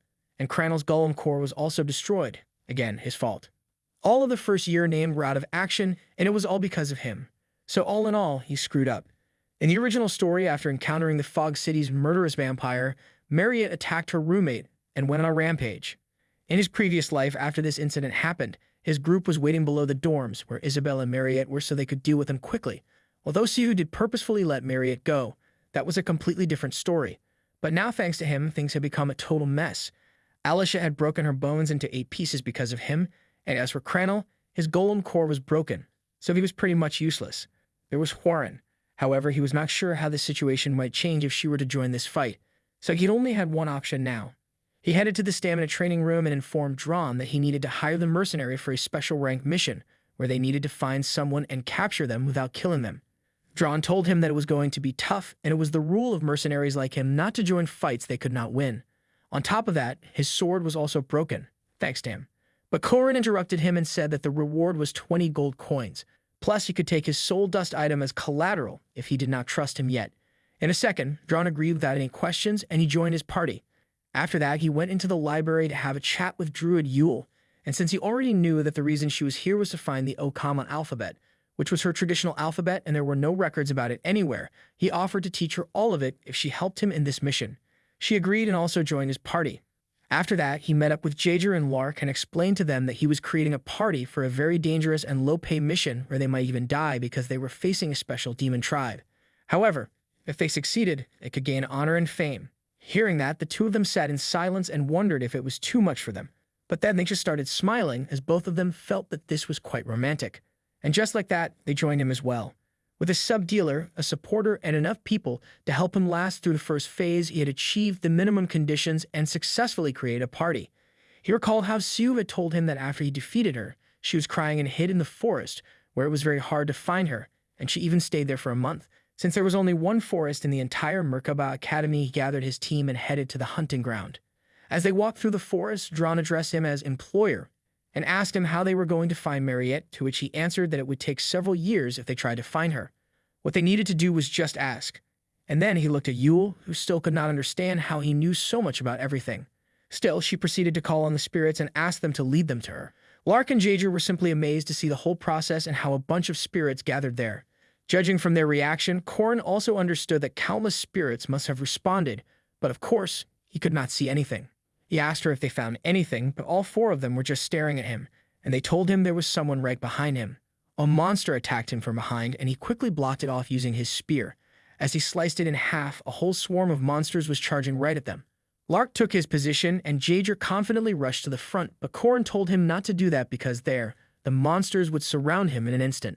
He instructed him to go 3 steps back and steadily cut away at their numbers, while Lark was going to cover their backs. He asked Yule to stay in the back with Lark, and as for Dron, he did not need to give him any instruction. He once again reminded them not to go too forward. While Dron was doing his job, he was impressed, seeing that not only was Korin not taken aback by a sudden attack, he gave proper directions and support to everyone, which only showcased that he was experienced as a leader and a strategist who guided the group just like a commander. He did not look like a 5th-ranked knight at all, and he became certain that their academy rank test was just wrong. Jaeger asked Yule why there were countless monsters when they were actually going after Mariette, but she also did not know the reason, as the spirits had only told her this. Lark guessed that she might be controlling them because the monsters never traveled in a pack like this, and on top of that, they seemed several times more ferocious than normal. But then Korin told them that that was not it. Mariette was not a puppeteer or something who could just control these monsters so easily, and even if she was, there was no way she would control them so thoughtlessly like this. There was only one reason he could think of why these monsters were charging at them. It was known that they attack according to their habits, but occasionally there comes a desperate situation that makes them forget their habits, like if it were something that they could not respond to and they just needed to run from it. In this case, it was Mariette herself. He instructed everyone to be ready, as this battle was far from over, and once again reminded them to stay back to support him, and they trusted him as he was going to take the front. His 3rd commandment, I will save the world, got activated, and it elevated all his stats by 50%. He understood that this meant Mariette's fate was going to have a huge influence on this world, and that's why this commandment got activated right now. The system also wanted him to take the first step towards saving the world by stopping Mariette, and so they got ready to move forward. Even though the 3rd commandment was activated, it also conflicted with the 1st commandment, where he could not turn a blind eye to others' misfortunes. Because even though Mariette was now a vampire, she was actually crying. Yule noticed that, and she felt bad for her. But Dron knew that it did not change anything. They needed to subjugate the demon tribe, and he quickly sent his sword to strike her from above. However, she blocked it using a protective sphere around her, and he was shocked to see that his heavy iron sword was blocked just like that.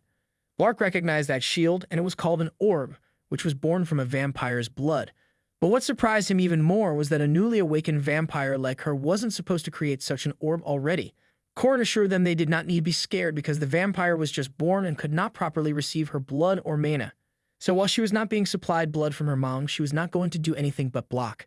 However, Drum pointed out that defensibility was the main weakness of a mage, and now that it was covered, it was kind of a big deal. Corin also agreed on that. Mariette then launched a wide-range attack, and Yule proceeded to do her thing. Since they were currently in a forest, this entire area was her stage, and she raised up a giant wall using the trees and her spirit's protection. However, the attack from Mariette was no joke, and it was getting hard for Yule to maintain the wall. That one move alone had taken away half of her mana, and since she did not have much time to recover after the hunting ground test, her mana heart was already throbbing. However, she wanted to keep going because Corin had made a preposterous promise to her. He understood that she was reaching her limit, but he asked her to keep going just a bit longer as he was going to turn the tables in just 5 moves. The Vampire Mariette Dunalef boss fight was divided into 4 phases. Phase 1 was where surrounding monsters attacked the player's party. Then in Phase 2, after they defeated the monsters, she came out herself, and from that point, they needed to go from Phase 2 to Phase 4 to enter the final boss's attack pattern. In simple words, until the final phase started, she was not using her full power. This pattern was the same in the game and his previous life as well. As the wall was starting to break, he instructed Lark to leave before Yule, since he could only use beginner magic around 2 more times. Then, once Yule joined him, they needed to go as far away as possible. Until now, the number and scale of attacks were big, but they were not that powerful. The real thing was the alchemy magic that was going to happen now, and it started as frozen blood crystals began to tear down the wall. It finally collapsed, and while everyone else stood in shock, Yule used all her remaining powers and started casting a spell. Corin had already engraved some text in that area to help her, but because she was a pure-blooded druid, only she was able to activate this spell. It was an ancient text with a system and methods that belonged to another ancient time, and it was something that could only be obtained after finishing the Yule scenario, where she always worked to grow as a sage of the forest. It was a text that belonged to a family of sages who loved spirits, and as all the trees in the area began to float, it combined to make the giant willow doll Wicker Man. Yule herself could not believe she was able to summon him, while Corin thought to himself that even though it was kind of considered cheating for him to help her out like this in this situation, there was simply no other way. He instructed Jaeger to throw the owlbear that was still alive among the monsters from earlier to the Wicker Man, and he was surprised that he was actually right and there was an owlbear still alive. Of course, he had already prepped this all in advance, and they just did not notice it before.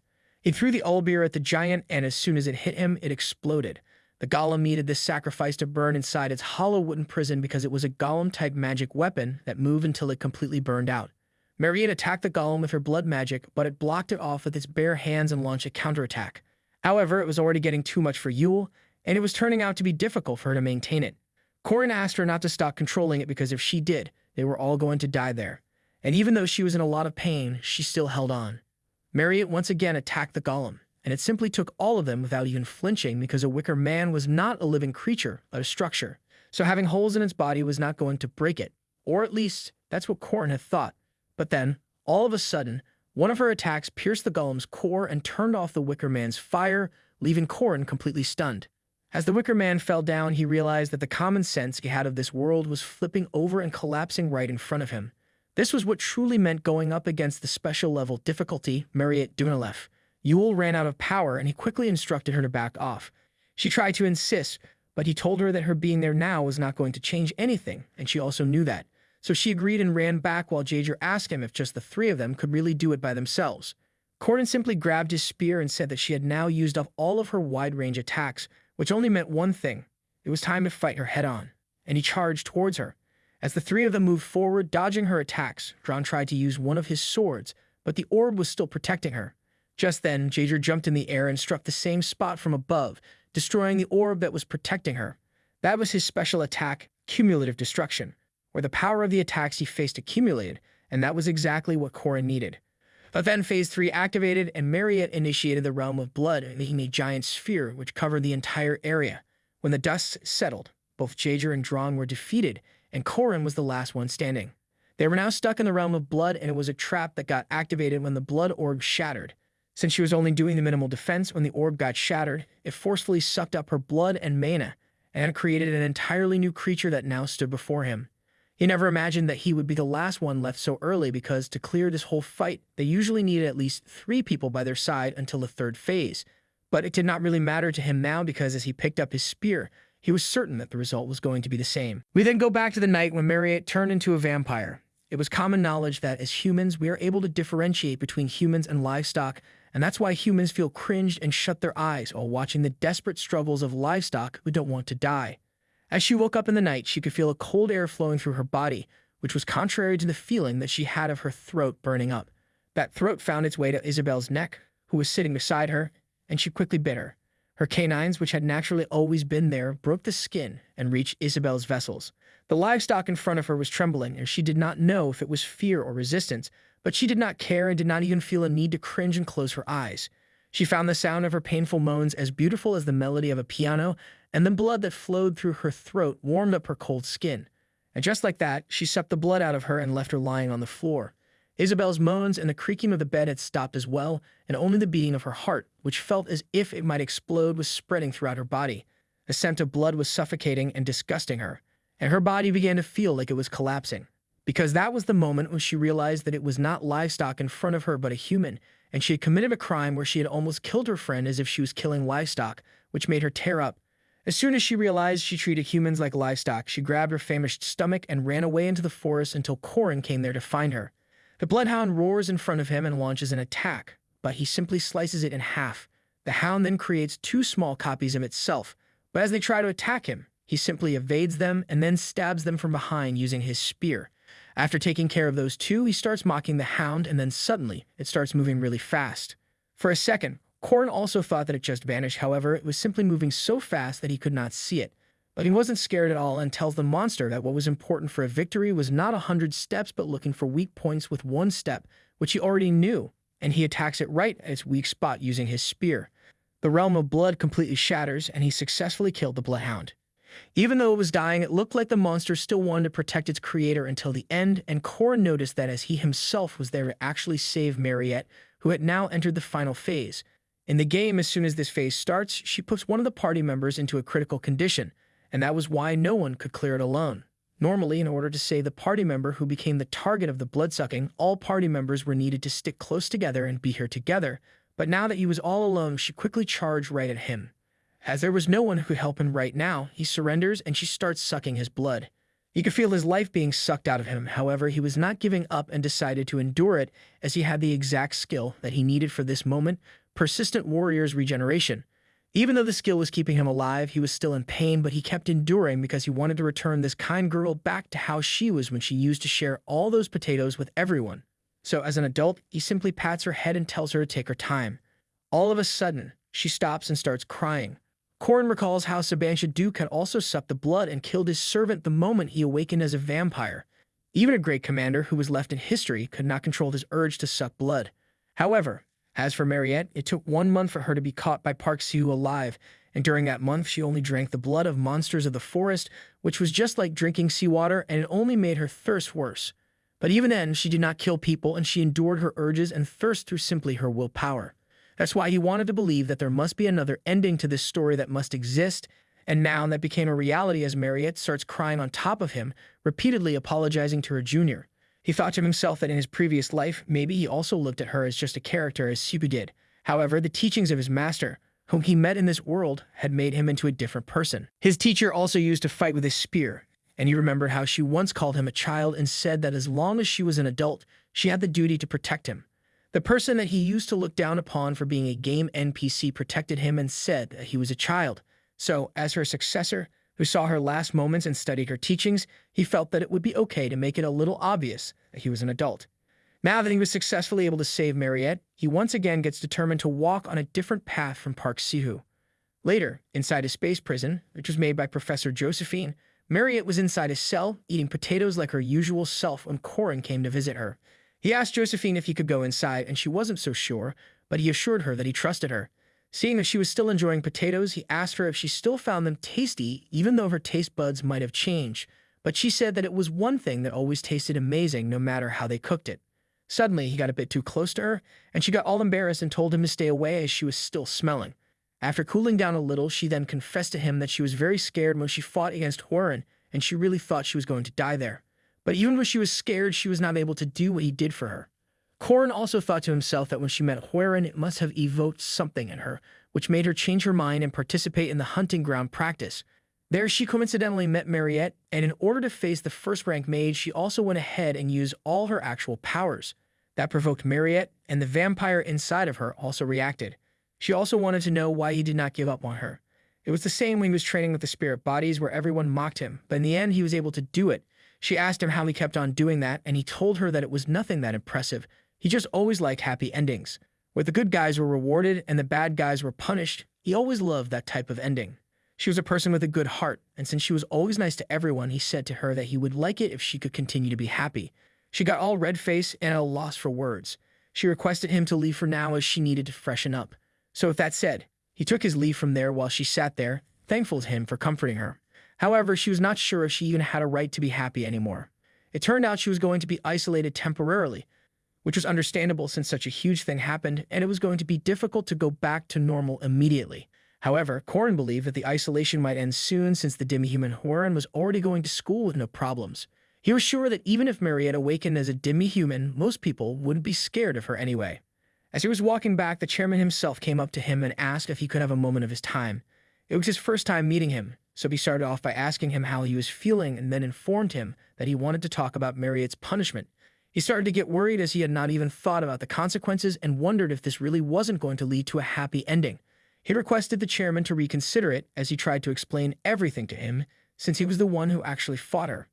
But then the chairman simply smiled and told him that there was actually no punishment for her. He also did not believe that she was dangerous anymore, and he just wanted to see the attitude of someone who actually fought her. Now that he was able to see his reaction firsthand, how he was trying to defend her, he had no doubts left about his decision. He also assured him that her isolation was going to end soon. They just needed to seek her stability first. With that said, even though he had heard the story from other students, he wanted to know more about the details, and he asked him if he could share some with him. Corin took a sigh of relief, and he went on to explain everything that he felt was all right to share. Things like Mariette was just a child, not a monster, and although he did not know how much the chairman believed, he tried to send a clear message from his side. The chairman then thanked him for sharing all these details with him and stated that he was soon going to make an official statement regarding this, but of course, they could not say everything transparently. Nonetheless, he expressed his gratitude to Corin and bowed to him, leaving him quite surprised. He was truly thankful for his help in preventing the danger created by the inexperience and complacency of the adults and was ready to do his best to repay him. Corin also knew that Chairman Ariev Caesar was a type of person who always acknowledged his weakness and tried to take on more responsibilities. Remembering the words that he said to him in his last life, he trusted his goodwill and so he requested him to raise his head. Meanwhile, Mariette was in her cell still thinking about when Corin saved her. As she felt his hand on her back, her rationality, which had drifted, started to come back to her, and she was able to re-find her humanity. The only thing she could do then was apologize. But now, as she worried about Isabelle, she felt she was not even worthy of people's forgiveness. Because she was a person who liked people more than anyone, her guilt started to eat her. That's why she did not resist Professor Josephine's magic, which imprisoned her and all, and just accepted locking herself up behind iron bars. When Corin visited her, although she did not show it, she was exhausted at that time. She saw herself as a beast, a demon, and an enemy of humans who might yearn for human blood at random times. But when he told her that he wanted her to be happy, all her concerns went flying with just that one sentence. To her, those words rang with honesty more than anything she had ever heard, and it made her tear up.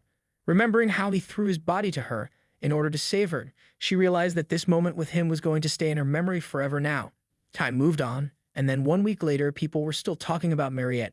Although there was a bit of chaos due to some retards who opposed her staying at the school, since the demi-human Hueren was already obediently attending school, that opinion of theirs quickly lost steam, and officially, Mariette Dunalef's isolation was finished.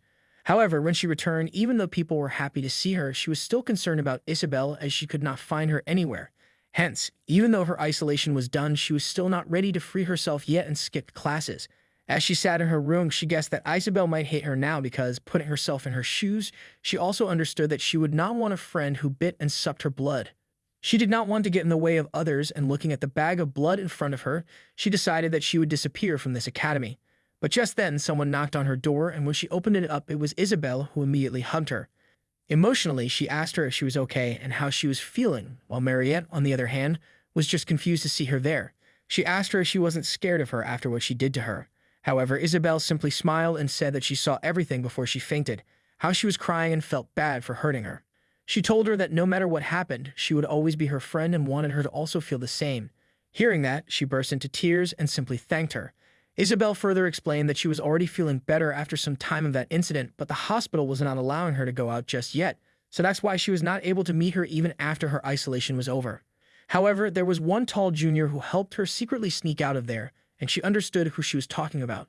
She got all shy and hid her face as she realized that he helped her out once again, and the only thing that she could now think about was him. With that, the first part of the story ended with a happy ending for everyone, which had never occurred in the game or Korin's last life. Even though a lot of unexpected things happened and not a single thing went according to his plan, he liked it even better because of that. He now understood that even without a player, the world goes on, and even without following the plan, there existed better endings. This act had helped him to confirm the beginning of a new world. As time went on, Korin's schedule started to become somewhat desolate, with the repetition of class, lunch, class, training, dinner, training. But he needed to get stronger soon, as he knew that the scenario with a certain girl was approaching quickly. So as he continued to train himself with a spear, Mariette also came there to see him and was happy to see that he was back to normal, as if nothing had happened. Since he was working so hard, she brought some food for him and asked him to eat up. The two of them sat together, and when he started eating, she noticed that he was dripping some blood and just started staring at it. When he pointed out why she was staring, she got embarrassed and told him it was nothing, while thinking that she should really control herself from drooling like this. He brought up that she was actually drinking blood nowadays and was curious if there was any difference between live blood and a blood pack. She explained that there was a bit of a difference, like in the freshness and the taste of it. It was similar to the difference between frozen meat and just cut meat, and seeing that she was essentially fated to eat frozen meat for the rest of her life now, he offered her that she could drink his blood sometimes. Her face turned completely red, and she questioned him about what he was talking about. He told her that it was fine since he could regenerate anyway, and he understood that she must be getting tired of blood packs. So he teased her and asked if she wanted to have some right now, while she, on the other hand, refused as she did not want to bother him. Putting that aside, she handed him an elixir to help him recover and stated that it was made from vampire's blood, which was one of the greatest magic ingredients in the world. With no questions asked, he quickly drank it up, and the effects were already visible as many of his stats went up, and he could feel the energy welling up inside him. He felt that he was definitely stronger than in his last life, so since that was the case, he believed that he could start the scenario with that certain girl now. The scene then shifted to Alicia Arden, who we already know was the direct descendant of the garden-renowned swordsmanship family and a second-ranked knight at the academy, whose life had now changed a lot from before. After seeing the sheer difference between her and a fifth-ranked knight that she met during the hunting ground practice, she realized that she needed to work on herself more, and she began to put in the effort toward that. But of course, it did not seem to be holding on well, as she was back to her usual self, eating her favorite honey bomb candy and strolling around without any care.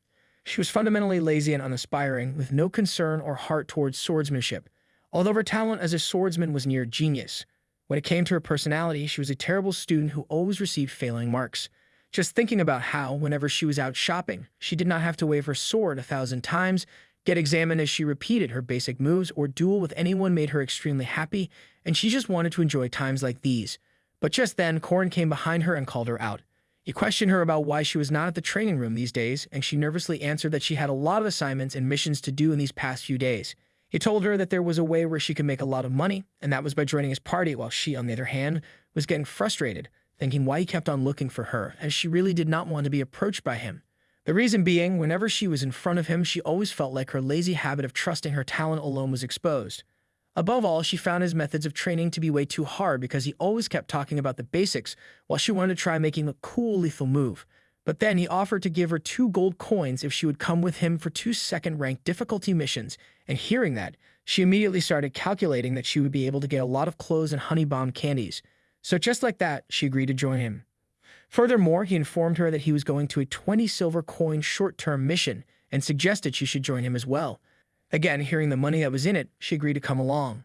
Korin believed that this should be enough for activating the scenario, and although he was not sure about it, he guessed that the event would be taking place in just a short while now. Alicia used to love the patrol missions from the mission board because in those she just needed to follow a route in the middle of the city and check if there were any problems. The monsters that came near the city were 5th or 4th rank at most, with the occasional rare appearance of mid-level monsters. She was in the middle of one such mission and was nearly finished with it as she asked the captain to take the claws and leather from the monsters they defeated and sell them. There was not much to do in these missions, but one could make enough money, and that's exactly why she liked them, because it was not too burdensome. Above all, in such missions, her teammates always put her up on a pedestal, praising her swordsmanship and for taking out so many monsters so easily. On the contrary, her family always used to remind her how her sister had already reached the supreme stage at her age and that she was nothing compared to her. However, during these missions, she could forget about them and reassure herself that she was not that bad. Corin, who was with her, asked her to take care of the owlbear, but she told him she had already dealt with him, which surprised him a bit as well. Later, as the night fell, the patrolling was over and it was supposed to end there happily and safely, but then, all of a sudden, they saw a green light in the sky, which was a signal from the preceding patrol group, and it meant there was a nest of monsters that were at least second rank. Alicia could not see that light when her comrade explained to her that it was a magic firework that could only be seen with the special goggles everyone else was wearing. Normally, when nothing much happened on a patrol, it could also end without even killing a single monster. But when changes like this occurred, everyone present there had a duty to participate in the raid, and lazy Alicia saw it as a hassle. Meanwhile, her group was hyping her up, and Corin, on the other hand, was smirking as his prediction turned out to be right. The nest of second-rank monsters that was found was a nest for the wolves centered around a werewolf, the same monster that Alicia had defeated even when she was in a state of being poisoned. They were able to defeat them easily this time as well. However, after they were done with them, another creature appeared in front of her, the first-rank monster, Dullahan. Alicia began to stress out, wondering why something like that was there, but nonetheless, she quickly reached for her sword, unsheathed it, and attacked the monster using territory cut. However, to her shock, the Dullahan dodged her attack with extreme flexibility and captured her with its tentacles. Knowing that she was backed into a corner and there was nothing she could do now, she called out to Corin and cried for help, as the pride of a warrior was something that she did not have at all. Her comrades told her that he was fighting a different monster, and she began to cry even louder. Just as the monster was about to attack her, all of a sudden, its head got chopped off and it fell to the ground. As Alicia looked up to see who saved her, she recognized the sword that was in front of her. It was the eldest daughter of the Arden family, likely the next term heir and the greatest swordsman of this generation, who was going to continue the path of the sword genius, Alicia's elder sister, Lunia Arden. Looking down on her, she questioned Alicia about why she was in such a state and why she didn't properly analyze the enemy and back up the moment she saw Dullahan. But above all, what annoyed her was the way that she stupidly unsheathed the sword, trying to sloppily copy someone. Alicia apologizes to her, but she tells her that the consequences of her actions were completely her fault and that sorry wasn't going to cut it. Her casual actions endangered the soldiers who trusted and followed her, and Alicia understood that. Lunia then hits her sword on her shoulder and reminds her that swordsmen of Arden must always stay confident. Yet again, she simply responds with, "Yes, ma'am." She then also calls out Corin, and he wondered if she actually noticed that he was watching Alicia the whole time while pretending to be busy. She goes ahead and introduces herself as the Divine Sword, the Great Disciple, as well as the First Sword Pavilion Master. He does the same by bowing down to her and introduces himself as the Eight Hanging Spears Disciple and also as Alicia's friend. She remained suspicious and questioned him if that was all he had to say, and Corin knew exactly what she wanted to know from him. However, he was not going to reveal his spearmanship because there were only two other people besides him who used this same form. Seeing that he was not going to tell her anything, she looks away from him, and then her comrades inform her that all the monsters in the area had been dealt with. Her troops consisted of second-rank knights, and they were also known as the Five Swords: Milia, Lena, May, Siren, and Jenny. All of them were at the same rank as Alicia or even higher.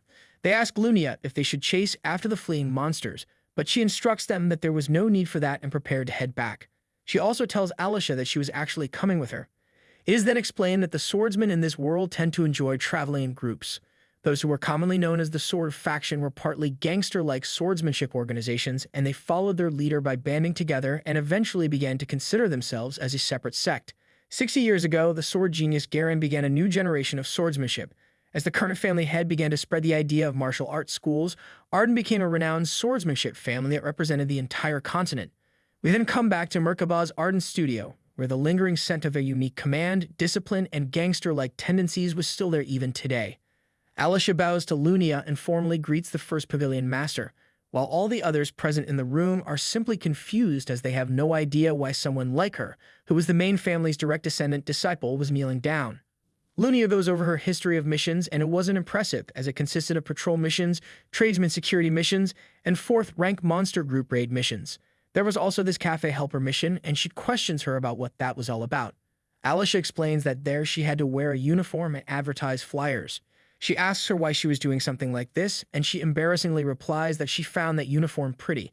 Looking at her, Lunia tells her that she was really pathetic, using her guardian certificate that she got as a favor from the main family for something like this, and questions her if she was actually trying to tarnish the Arden name. She tells her that all these missions she had been doing, where she only needed to face low-ranking monsters, were just her trying to act like a hero by defeating these monster raids even when she was not. Her words struck hard, and all of a sudden, Alicia remembers an old man who had told her that she could never escape from her essence, and she just sat there with her head down. As she left, Lunia's 5 swords discussed among themselves that she seemed to be healthy, but Lunia did not care. She asked them if they knew anything about the boy that was with her. They tell her that they did not know much, only that he was a 5th rank knight, but she did not believe it, and thought about whether Merkaba Academy's rank test had become that unreliable. She saw that his eyes were locked on Alicia from the start until the end, while the monsters around him could not even get 20% of his attention.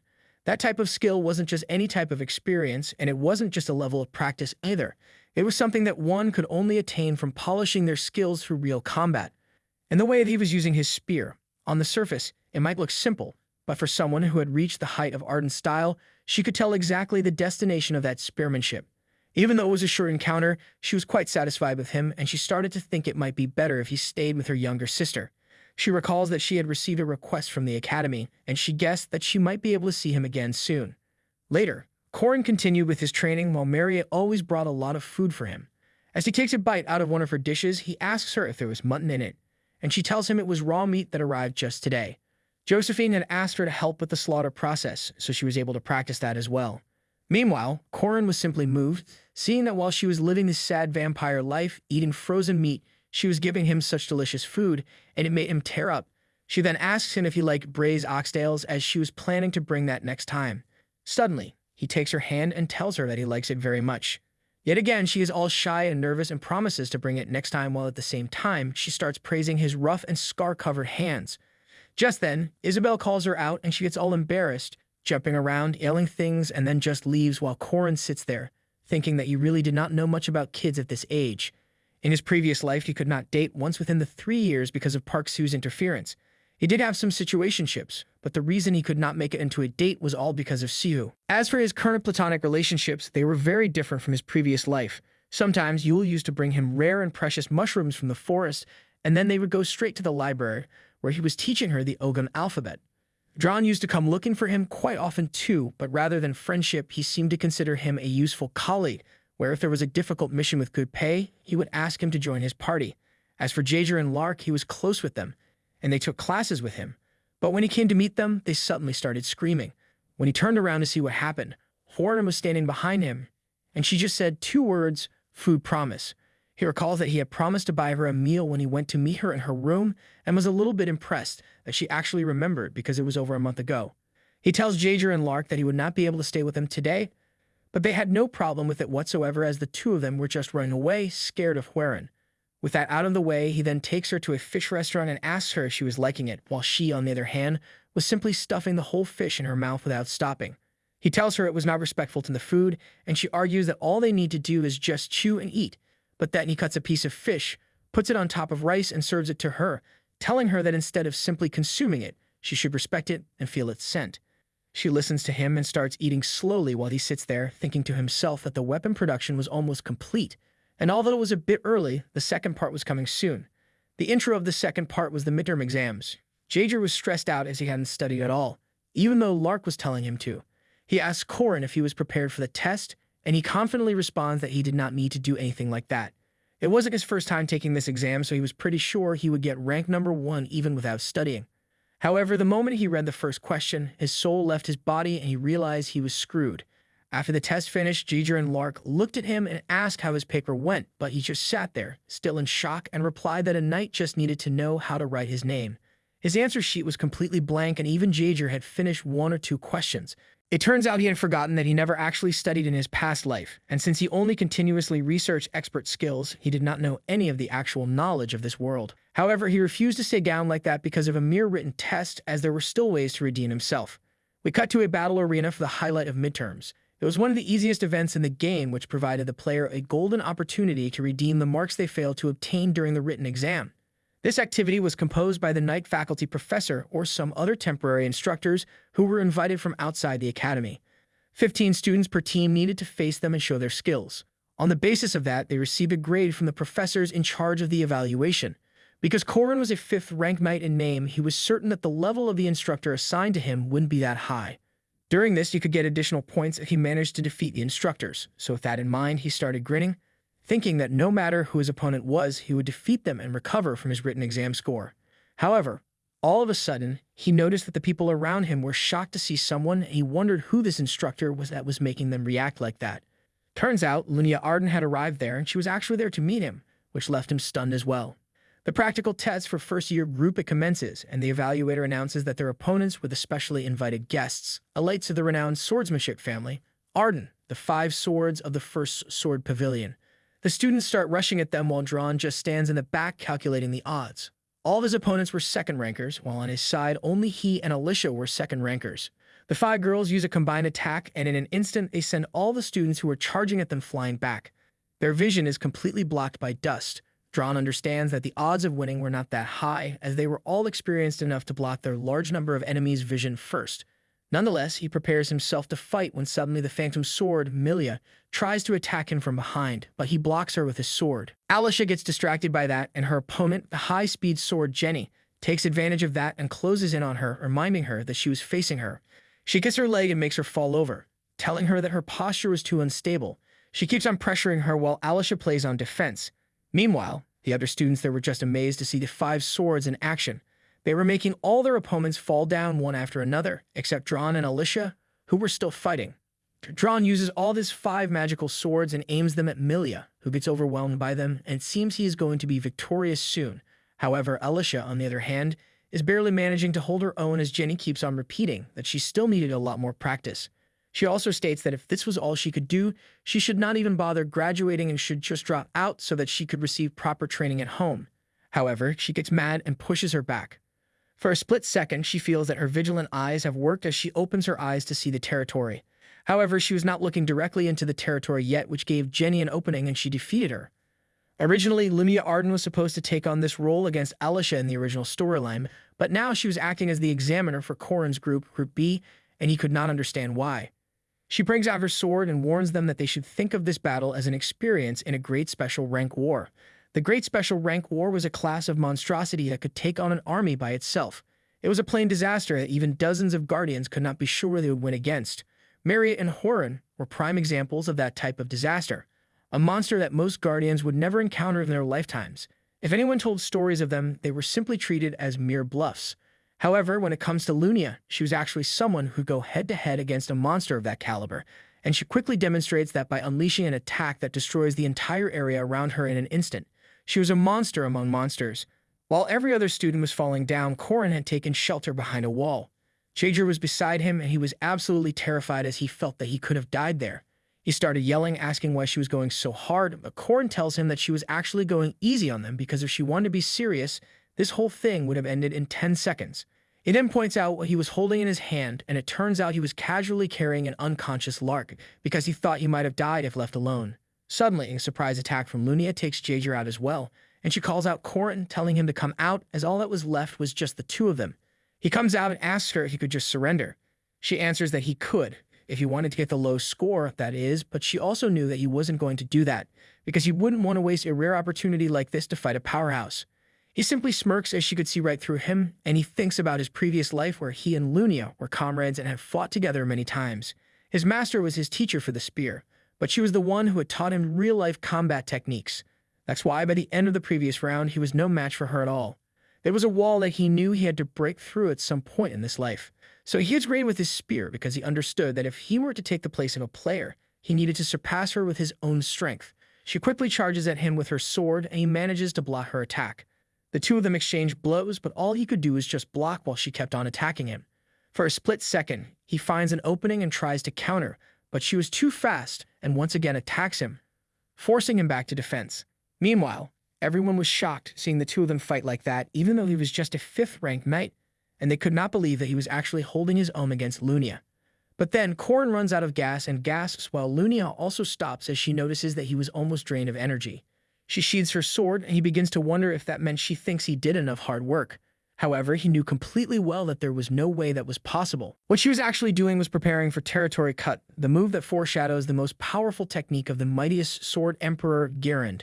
She takes the stance, shaking the entire arena, and tells him to show her a worthy response with his spearmanship.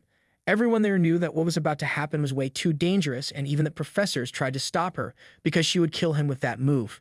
They call off the test, but then, all of a sudden, the moment she initiates the move, the whole world comes to a standstill. The only thing that moves through the frozen world was Lumia's translucent reflection. Her sword moved slowly, as if in slow motion, while Corrin was pushing his spear at full speed toward her. That was clear as crystal to him. However, in this domain, his spear was just not moving, as he could not move in this frozen world. The only thing that he could perceive to some extent was how the world had just stopped in time. Thoughts start coming over his mind, if it was just a coincidence what he was able to pull off with Mariette, and if he was still not able to control the territory. However, he does not stop and tries his hardest, because all he needed to take was only one step. It did not have to be perfect. He just needed to take it and push his spear against her sword. He finally manages to do it, touching his spear against her sword, which leaves even Lunia surprised, resulting in a huge impact. Everyone present there stands in shock, while she's impressed to see that, in the end, he was able to react to the territory. She decides to conclude it there, and seeing that his spear was literally sliced up from between, she suggests that he use a better spear from now on because his gears were too weak for his skills. She then notices Alicia, who just stood there in awe, mind blown by what just happened.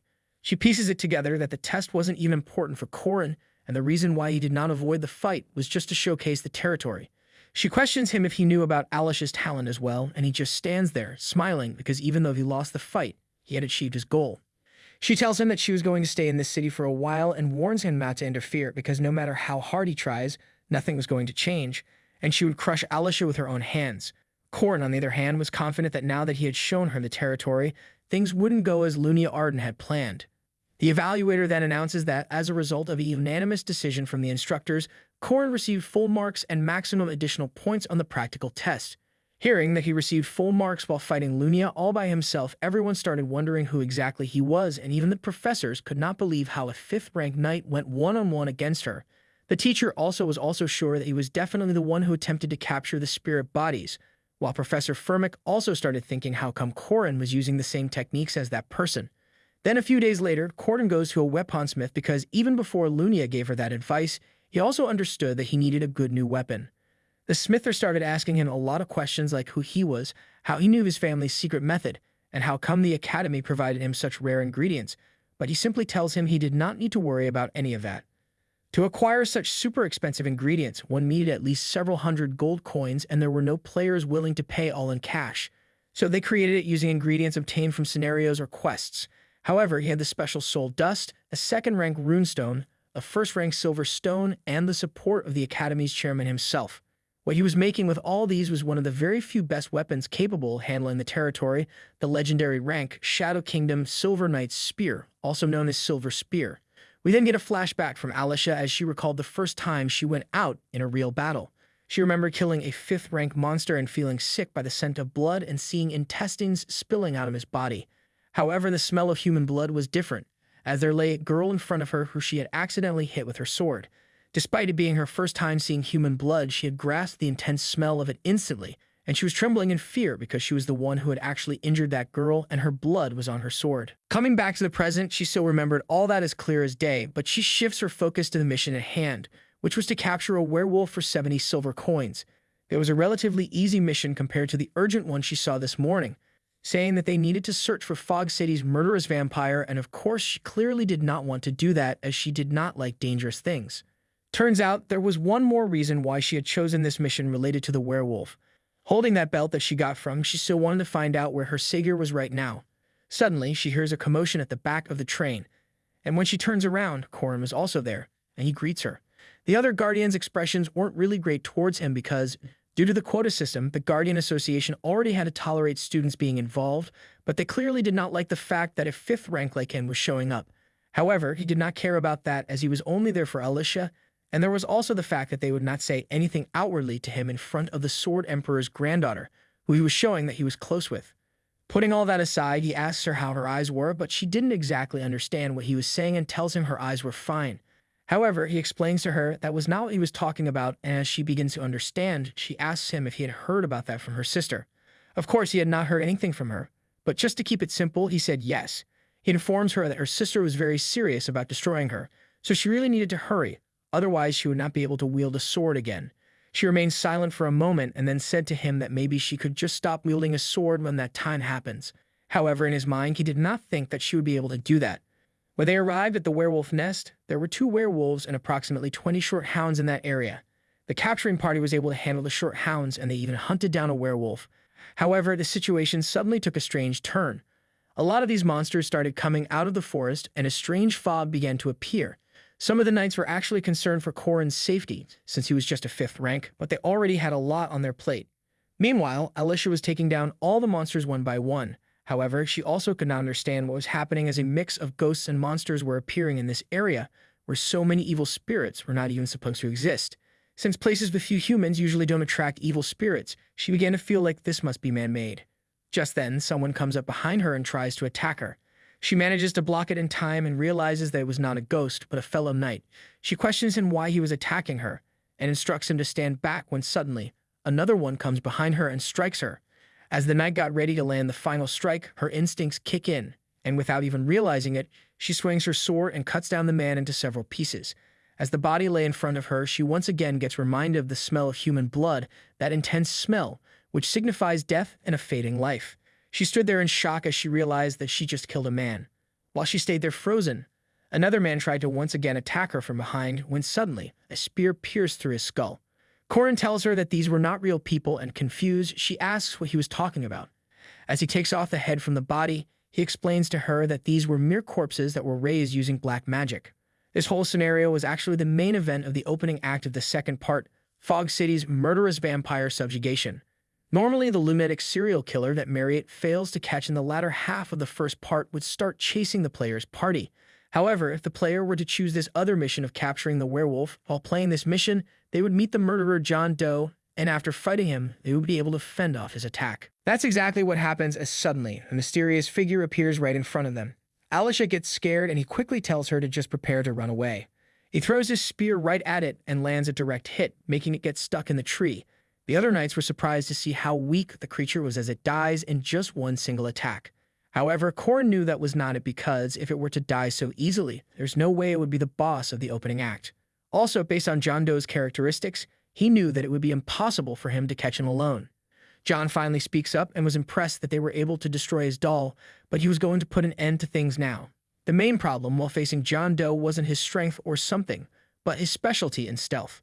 Suddenly, bright red smoke started coming out of him, and it was called Crimson Haze. When the health of the undead mage, which was the source of the fog, reaches 0, it triggers a fog of death automatically, and what Corin had just destroyed was a doll and the device that activates the fog. This monster was an undead using the corpse of a mage. The reason it was hard to capture John was because he uses dolls and avoids tracking, while also using the fog to hide behind it, making it impossible to locate him. As the fog of death starts to spread, everyone starts running away from it, and Alicia asks him if it was okay for him to just leave his spear behind because it was quite expensive. But then he activates the rune of return that he had planted on it, and the spear comes right back to him by itself, showcasing that he could just retrieve it like this. Just then, their comrade Charlie tripped on a root and fell over, while the fog was getting closer to them every second. They quickly try to save him, and Alicia tells him to grab his hand when all of a sudden, a hand comes out from within the fog and captures her. Corin helps Charlie get back up and instructs him to forget about all this and just get out of the forest. He also borrows his robe and jumps straight into the fog, thinking how come he was stuck in this situation again. In his last life, it was actually him who tripped and got trapped in this fog. He fell into critical condition in not even a minute, but now that he had a regeneration ability, he felt that he would be able to last much longer and stepped into the fog, covering his face with the robe. The problem right now was Alicia, who was stuck inside there. Blood started being drawn from her body, and if that continued, she was not going to last long. Trapped inside the fog, she desperately tried to cut away the hands that were holding her, but nothing seemed to work. She started thinking why, if it had something to do with her strength or if her posture was not good. However, as her consciousness began to fade away, she remembered the words her sister had said to her while looking down on her. Her sword falls down, and she realizes that she was simply too weak. All she wanted was to be cool and save someone as well so that she could become a respectable person in the eyes of the person who saved her life. Just then, she hears Corin's voice calling out to her, and as she sees his shadow in the fog, she realizes that this was the same voice as the person who she admired. She finally understood that her savior was, in fact, Corin. He asked her if she was all right, but she starts crying as she could not free herself and she could feel that she was dying. He gives her the cloak and tells her to just calm down. He helps her hold the sword again and says that swinging randomly was not going to work. She just needed to stay calm, focus, and then cut it. He also assures her that he would be protecting her from the undead that were walking towards them, but she needed to do what she could. However, she felt that she could not do it since she was not strong enough and she was dizzy and hurt from the fog as well. But then he tells her she could do it because among all the swordsmen he knew, she possessed a remarkable talent. That's why he was sure she could do it, but only if she decided to do it. He looks her in the eye and says that all she needed to do was just take one step, and that was enough. He quickly runs off to fight the undead monsters while she starts thinking to herself that even she could not last long in there. So how was someone like him with a lower aura rank than her so confident? Seeing that he believed in her so much and said all those things to her, she takes the stance as she had no choice but to do it now.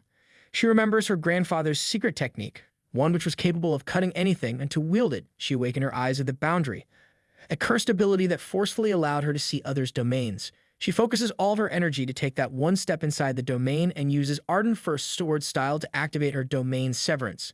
In a split second, she launches a strike so devastating that he can slice his John Doe, who was hiding all this time. But not only that, she cuts the entire forest in half, lifting up the fog. As the fog vanishes, the other knights are stunned, wondering what just happened, and Corrin explains that the corpse in front of them was John Doe, the murderous vampire from Fog City. But even he and the knights are shocked to see that a human cut an entire forest in half. Corrin could not even begin to comprehend how she already managed to do that since he had thought she would just use one slice's third form or iron wave.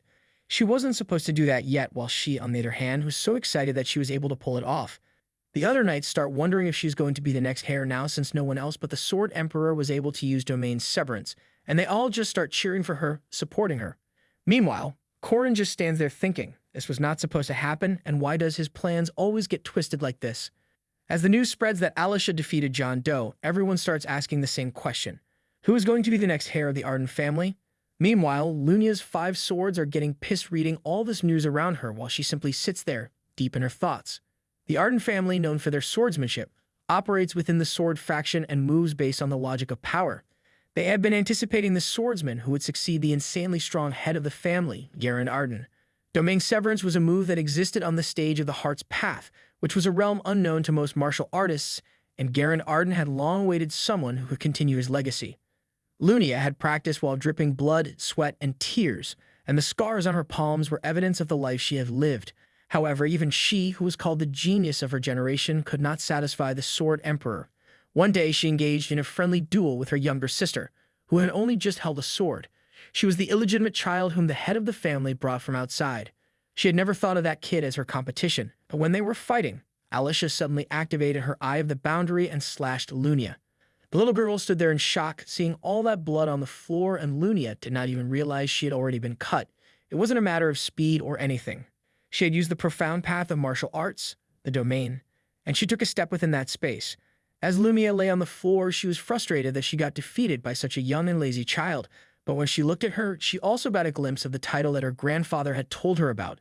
Even though tears were coming out of Alicia's eyes, she was smiling, and it was the twisted nature that mortals could not understand, a sword demon. Soon after, the head of the family appointed Alicia as the next candidate as well, and that's how she overcame everyone's objections and became Arden's head candidate. Remembering the memory of rubbing the hair of her little half-sister, who grew up under the neglect of her father's family, she felt that it probably remained over there somewhere.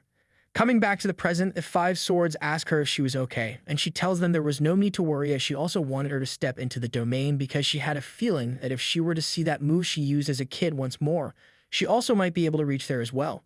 With that in mind, she instructs the girls to start preparing the sword challenge. Later, in the academy, Corrin visits Alicia to see how she was doing, and the doctors had told her she would be good to go in 1 or 2 days. Even though she looked fine, she was still asking for some honey bomb candy from him. He then proceeds to ask her how she managed to use domain severance, because even if she could see domains with her eyes of the boundary, she shouldn't be able to use it immediately. She answers that she was able to do it because he believed in her. Turns out all she needed to do was just try harder, and comments that she truly was a genius who straight up defies effort. Just then, someone knocks on the door, and it is Mariette, who had come to see if her juniors were okay. As it was their first time meeting each other, the 2 girls introduced themselves to each other. He asks Mariette if she was there to check on Alicia, and she says she was, but then when she sees the 2 of them being a bit too friendly, she starts staring at him, questioning him if they were close with each other. Then, all of a sudden, they see someone knocking on the window, and it turns out Horam was hanging there upside down, calling him because she wanted to get the raw fish from before. Even he gets scared looking at her like that, but then he sees Mariette, who was shaking a bit, and he wonders if she still found Horan uncomfortable. However, she questions him if he was eating food with her too, and he is surprised to see that that's what she was worried about. He tells her not to worry and promises that he will prepare a meal with her too, and just like that, she gets all happy again. Suddenly, he realizes that this is actually an unexpected gathering of incredible all-star members who could help him in this story. He informs Alicia that since the rumors of her succeeding domain's severance had already spread, Lunia would probably initiate the sword challenge soon, which stresses her out. The sword challenge was a swordsman tradition that was used by 5 master-level swordsmen, and it was meant to test the sword pavilion master who took charge of one faction of the family. However, it's been a long time since Arden's sword challenge had been used to lawfully get rid of competitors. Alicia was certain that if she fought her sister, she would straight up die since she could not even beat the 5 swords. However, Corin had a method that could help her, but he tells her that he had one condition. That was from now on, whenever he suggests fighting monsters or training in the training room, she would have to listen to him without complaining. In other words, she will be his fixed party member. Alicia, simply so desperate, agrees and pledges her alliance. So with that out of the way, he officially recruits her into his party. Later at night, one member of the 5 swords is walking through a street when all of a sudden, someone tries to attack her. She questions the person in front of her who she was, and she answers that she was a challenger. She was in fact Horan, and she introduces herself as Alicia Dojo's knife-style master, and then starts attacking her with her knife. She asks why she was acting like this all of a sudden, and Horan says that he had promised her he would buy her sushi if she captured her. Meanwhile, Corin is facing off against another member of the 5 swords, and she also keeps on asking him the same questions. He introduces himself to her as Alicia Dojo's Guando-style master, and then quickly gets back to attacking her, thinking that it was the simple truth of life, hit before you get hit. And that's exactly what he was doing. We then get introduced to all the members of Alicia Dojo: the Guando-style master, Corin Loch; knife-style master, Horan; flying sword-style master, Dron Warski; Jendal-style master, Mariette Donalev; and finally, the headmaster, Alicia Arden. The 5 of them utterly defeat the 5 swords. When one of them asks Corin why he was doing all this, he simply laughs and states that they needed to raise their fame so that they could grow a new dojo like theirs. And it works, as the news of the 5 swords getting defeated by a new Arden-style dojo spreads rapidly. According to Arden family rules, there was the sword challenge, and it was a sort of test to choose the pavilion master, who handles the family's important household matters. But at the same time, it was also a way to crush competitors. That's why Corin wanted to change this whole structure into a dojo challenge. As they defeated the 5 swords one by one in a new martial arts dojo challenge format, their main goal was to set up a one-on-one battle between the 2 sisters, and that's exactly what they achieved. Alicia knew that if she could win this, all of Lunia's forces wouldn't be able to touch her, and that was why she agreed to start this whole thing. The dojo registration fee, the fee to purchase an abandoned fighting dojo, the fee to hire the mercenary Dron, and everything like that was all taken care of by Mariette, which she was going to repay after she got her reward from the John Doe quest. Lumia then comes up to her, and like always, she looks down on her and says that if she wanted to escape, she should have already run away because it was clear that this whole dojo challenge was not her idea but Corin's. Meanwhile, he was motivating her from behind, telling her that she should stand for herself, but she was just so scared she started thinking if she could really defeat her. Nonetheless, she formally proposes a friendly duel with her as the new master of Arden Dojo. Lunia gets straight to the point and agrees, but she also warns her that she won't be using practice swords or non-lethal weapons, and Alicia was prepared for that. As the 2 of them brought out their swords, it was finally time to settle this fight among sisters once and for all. Mariette, watching from afar, also contemplated that even if she were to unleash all of her power after transforming into a vampire, Lunia was an opponent she wasn't sure if she could secure a victory against. She looks at Corin and asks him if he was certain Alicia was ready, but he simply believed in her, that she could handle her own things. Since he felt that way, Mariette trusted him, believing he must be right, and it turns out his credibility rank in Mariette's bank was still maxed out. Before starting, Lunia tosses a sack of coins for what was about to happen, and he tells her that it was a bit too much for a dojo repair fee. However, she responds that it was a reconstruction fee and immediately closes in on Alicia to land a strike. Even though she blocked it, the sheer force of her attack was so much that it straight up sliced the entire dojo behind them in half, leaving both him and Mariette completely stunned. While Alicia tried to hold on, she recalled how she used to admire Lunia when her passion for swords was still burning. She was just like a hero to her, from a story that her grandpa used to tell. Compared to her, she saw herself as just a daughter of a concubine who died giving birth to her, and her father saw her as a shameful reminder of his mistake.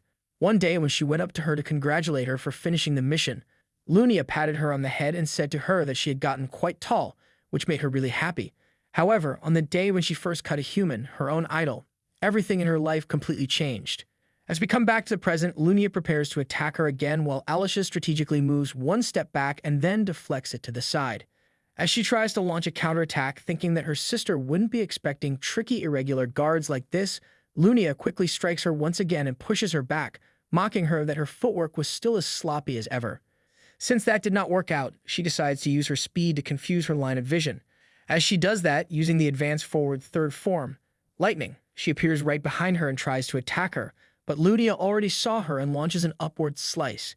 Alicia manages to dodge it just in time, and then, instead of using her sword, she tries to attack with her body by tackling her straight on. Yet again, Lunia frees herself from her and just gets even more angry as she kicks her right in the face. Questioning her if she really thought she could beat her with such tricks, she swings her sword at her, and Alicia blocks it with hers. Seeing everything was going as Corrin said to her, she quickly launches a counter-combo strike, which even though Lunia easily blocks, she was a little impressed, as things weren't being too easy. But still, her opponent was inexperienced, and she kicked her back once again. She then leaps into the air to attack her, and just like that, the two of them continue to keep exchanging blows. Slowly, Alicia was catching up to her, but not only that, Lunia also noticed that she was now seeing the domain with those eyes of hers. Since things had already reached that stage, she also wanted to see the true self that Alicia had been hiding despite all her talent, as she continued to keep on pressurizing her. Alicia was running out of breath, but then she got back up and looked more focused and calm than ever. Lunia knew that she had realized victory wasn't 10 steps away, but just 1 step away, and so she decides to respond equally as well by preparing herself to unleash her territory cut, while Alicia also does the same to use her domain. The two of them charge right at each other, and Lunia thinks back to how her little sister had been chasing after her, wanting to become a cool swordsman like her. But now, as she saw Corrin's shadow standing behind her, she realized one thing. As both of their swords collide, Alicia uses domain severance, and the resulting impact was so extreme, everything started to tremble. As the dust began to settle, there was only one who was standing tall. The winner was Alicia Arden, while Lunia's sword was broken in half. Corrin and Marriott were happy to see that, as he contemplated that when facing off against the swordmaster Lunia Arden, the only advantage that Alicia had was domain severance. That's why the only way to win this fight was inside the domain. So he instructed Alicia to just focus on dodging and escaping to stall for time. By using what he knew about her habits and patterns from his past life, they were able to come up with a plan to seize the only opportunity to win in a domain battle. And as expected, the clash within the domain resulted in Lunia's sword being cut.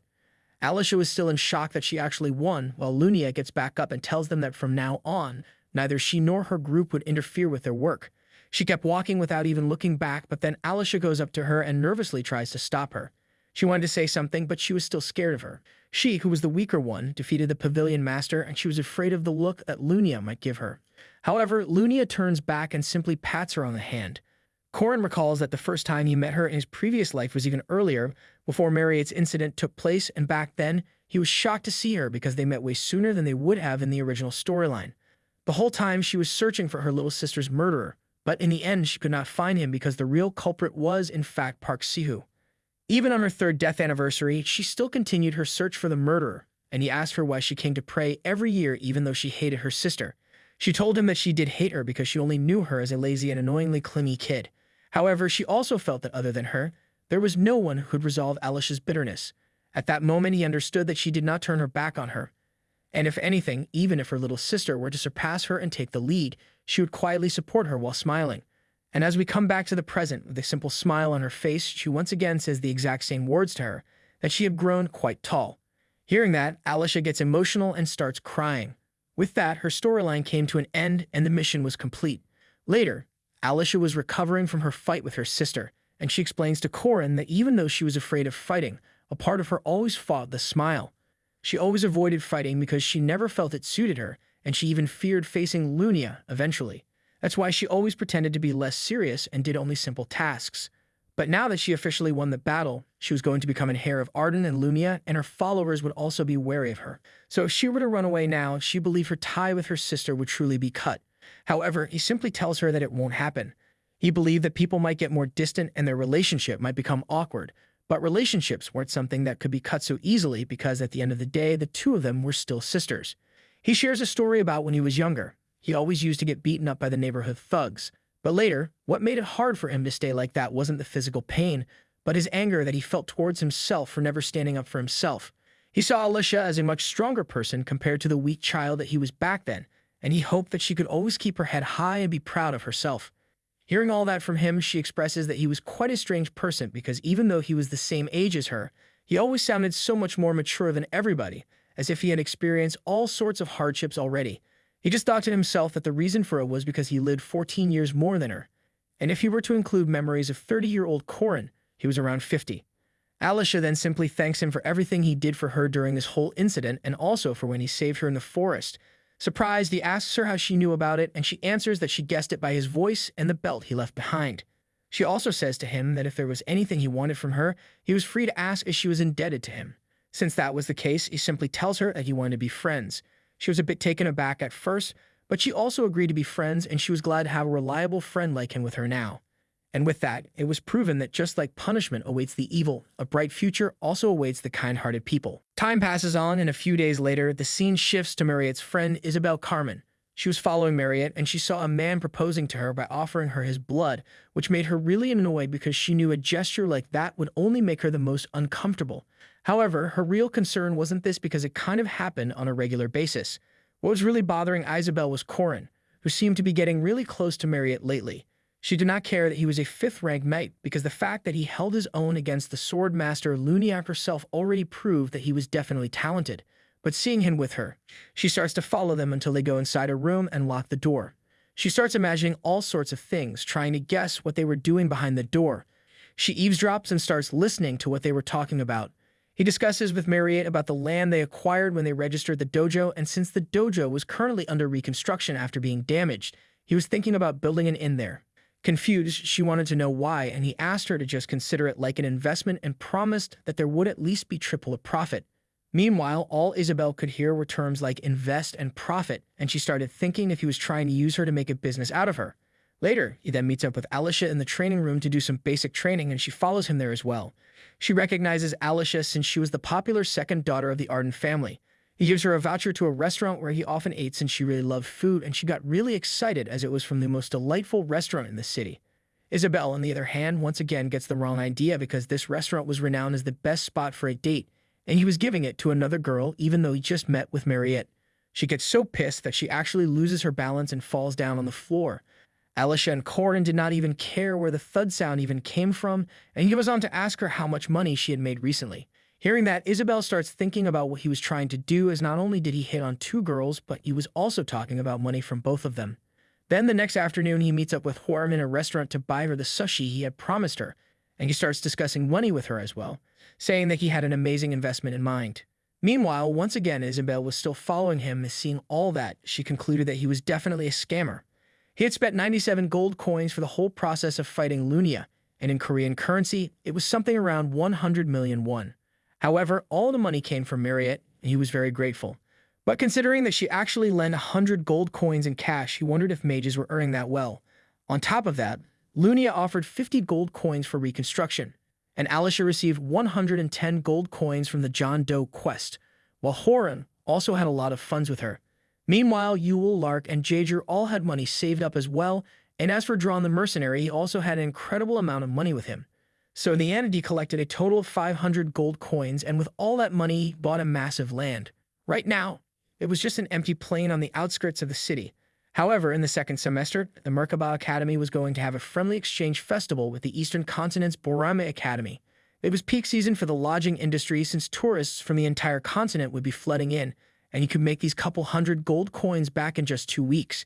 Using all the info that he had of the future, he decides to take advantage of it and sweep all the money this world had to offer. Meanwhile, back in the academy, the chairman shares his concern with Josephine that the stance of the Catholic Church, the royal family, the Mage Tower, and the association towards their school wasn't looking good. However, it was not something he believed could not be resolved, and Josephine also expresses that opportunities should be given to everyone. The chairman then informs her he was going on leave for a while, and she offers that she could go in his place. But he needed to be the one who fixes this, since the Catholic Church wasn't really a pleasant place for her. He asked her to take care of this place while he was gone, and if anything happens, she could use the emergency communication network. The moment he leaves the office, she starts going through the documents that were there and sees a couple of disapproved requests, like building a 3rd dormitory and an experiment on a vampire's regenerative powers. But then she sees a paper with Corin's name on it, and as she reads it, she is left stunned, wondering what he was up to now. Turns out, Corin had submitted a request for permission to harvest mandrakes from the Academy's land provisions. Meanwhile, at the testing facility on the west side of the Academy, Corin and Alicia were there to harvest mandrakes. He asked her how much she knew about them, to which she answers that she only knew they scream a lot when plucked. That was true, and that's why he reminded her that they needed to be very careful and have high-quality earplugs if they didn't want their eardrums to burst. Of course, he had just the right pair of earplugs, which he had gotten after winning the hunting ground training. The reason he brought her along was that he couldn't harvest mandrakes alone. One person was needed to grab the flower and pluck it by the roots while another person cut off the roots and stem. As long as the roots weren't separated from the stem, the mandrakes would continue to scream loudly and endlessly. In his previous life, he had worked with Park Sihu, and this was actually his 4th time harvesting these things, but still he was feeling nervous about it. Alicia, on the other hand, loosened her earplugs because she thought he was saying something to her. But then suddenly, he plucks out a mandrake, and its screams are insanely loud. He quickly tells Alicia to use her swordsmanship. However, since she wasn't wearing her earplugs properly, she just passes out from the deafening noise, leaving everything up to him. Taking out his knife, he also starts screaming loudly, as if it were a competition, and finally, he cuts off the root from the stem. As everything goes back to being quiet, Corin still continues to yell, telling Alicia to wake up and stop being useless, all while blood was literally coming out of his ears. He wanted to harvest the silver ones as well, but after everything that just happened, he was sure he would collapse if he went for another one. Just then, Alicia also wakes up, and the two of them hear someone calling out to them. Even though he had put up a no-entry sign, someone was still there, and when they turn around, it turned out to be Mariette. He asks her what she was doing there since she had some tests scheduled at the testing facility. She explains that it was just too noisy out here, so she jumped down to see what was going on. By the way, the room she jumped from was on the 12th floor. But putting that aside, she starts staring at them intensely and questions what the two of them were doing together. Corin reminds her that last time he had already informed her they were going to harvest mandrakes. All of a sudden, she turns back to normal and asks if they were planning to harvest the remaining ones as well. He says that he wanted to, but since they were already too tired, he had decided to take care of the rest later.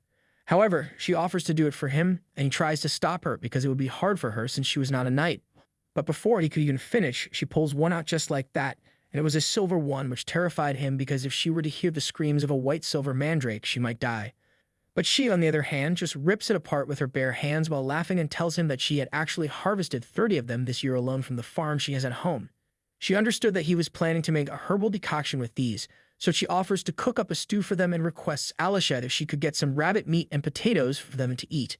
She agrees while Corin asks Mariette what he was supposed to do, but she tells him he did not need to do anything as she wanted to be the one who does everything for him.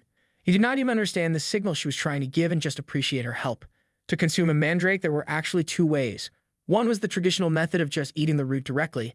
However, the most effective way was by making it into a herbal decoction where they add red roots, silver vines, Chinese matrimony vine roots, deer antlers, and 28 more ingredients like that, and then boil it for more than 10 hours.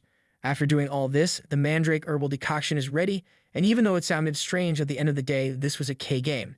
As Mariette was preparing it, she looks at Corin drawing something on the ground and asks what he was doing. She sees he was drawing some rune characters, and he was surprised that she recognized them, but she states that she had only seen them before at liberal arts class and did not know the meaning behind them. She asks him where he learned all this stuff from since rune characters were just a dead language these days, and he answers that his master taught him. Just a year ago, he learned about the runes and the spear from her. He was able to learn the methods to perfect the martial arts that she had left behind. However, the original runes that she left were a different story because just knowing the letters did not mean he could use them. Original runes were always retrieved and were engraved onto the body, as it was a power that could only be used by one person. One of the final boss goals was to retrieve and get a hold of the original rune from her, and while she tried to leave it with him, she passed away before she could. All because of that one man. Curious, Mariette asks him how his master was and if she was a member of the Mage Tower, and he replies that she was just a normal person like everybody else that one could find anywhere, a normal and very kind person who always did her best for others. Judging from the way he described her, Mariette could tell that he was very close with her. But then she switches the topic and offers him some potatoes to eat. She calls out Diaku, and Corin feels that he had heard that name before until Diaku, the bloodhound who was also Mariette's orb when she was a full vampire, appears right in front of him, holding a bag of potatoes in its mouth. He was also surprised to see that she had fully bound the orb, and she thanked him for that, as she was able to do it because he kept sharing his blood with her. The more he looked at it, it was kind of acting like a cute dog, and he then points out that since it was made from blood and half of the blood in its body was also his, it technically made him its dad, and she started acting all shy. Realizing that it was true, he starts petting it, and she suggests that he should play with Diako now that he was the father.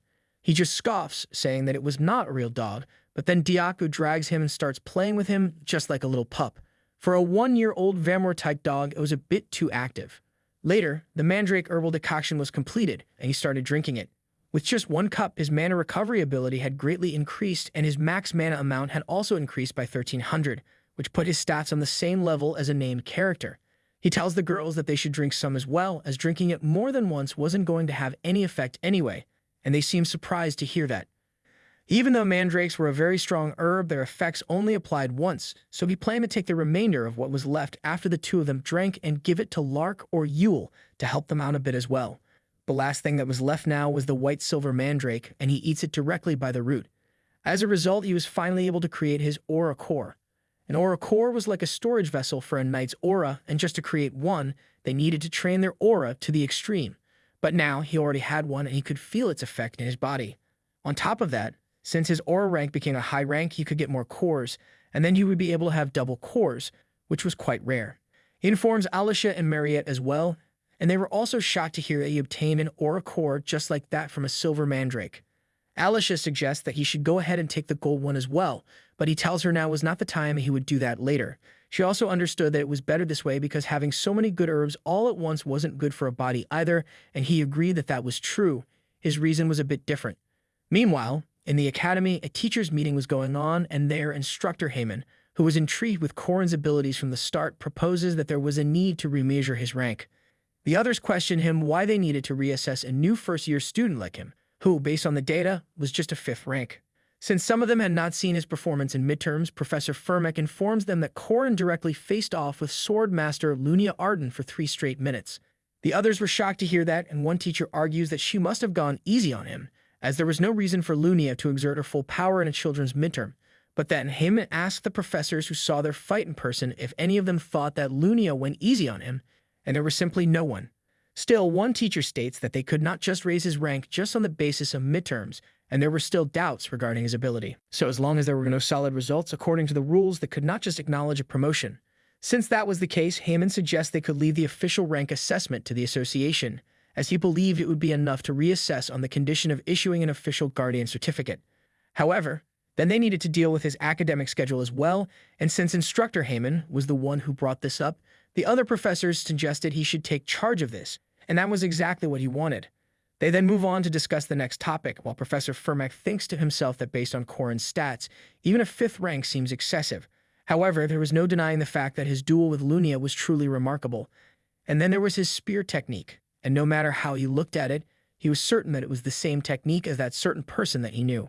Hence, he also agreed that there was definitely a need to remeasure him. Later in class, Alicia comes up to Corin, and since they were in the same class for the day, she wanted to sit beside him.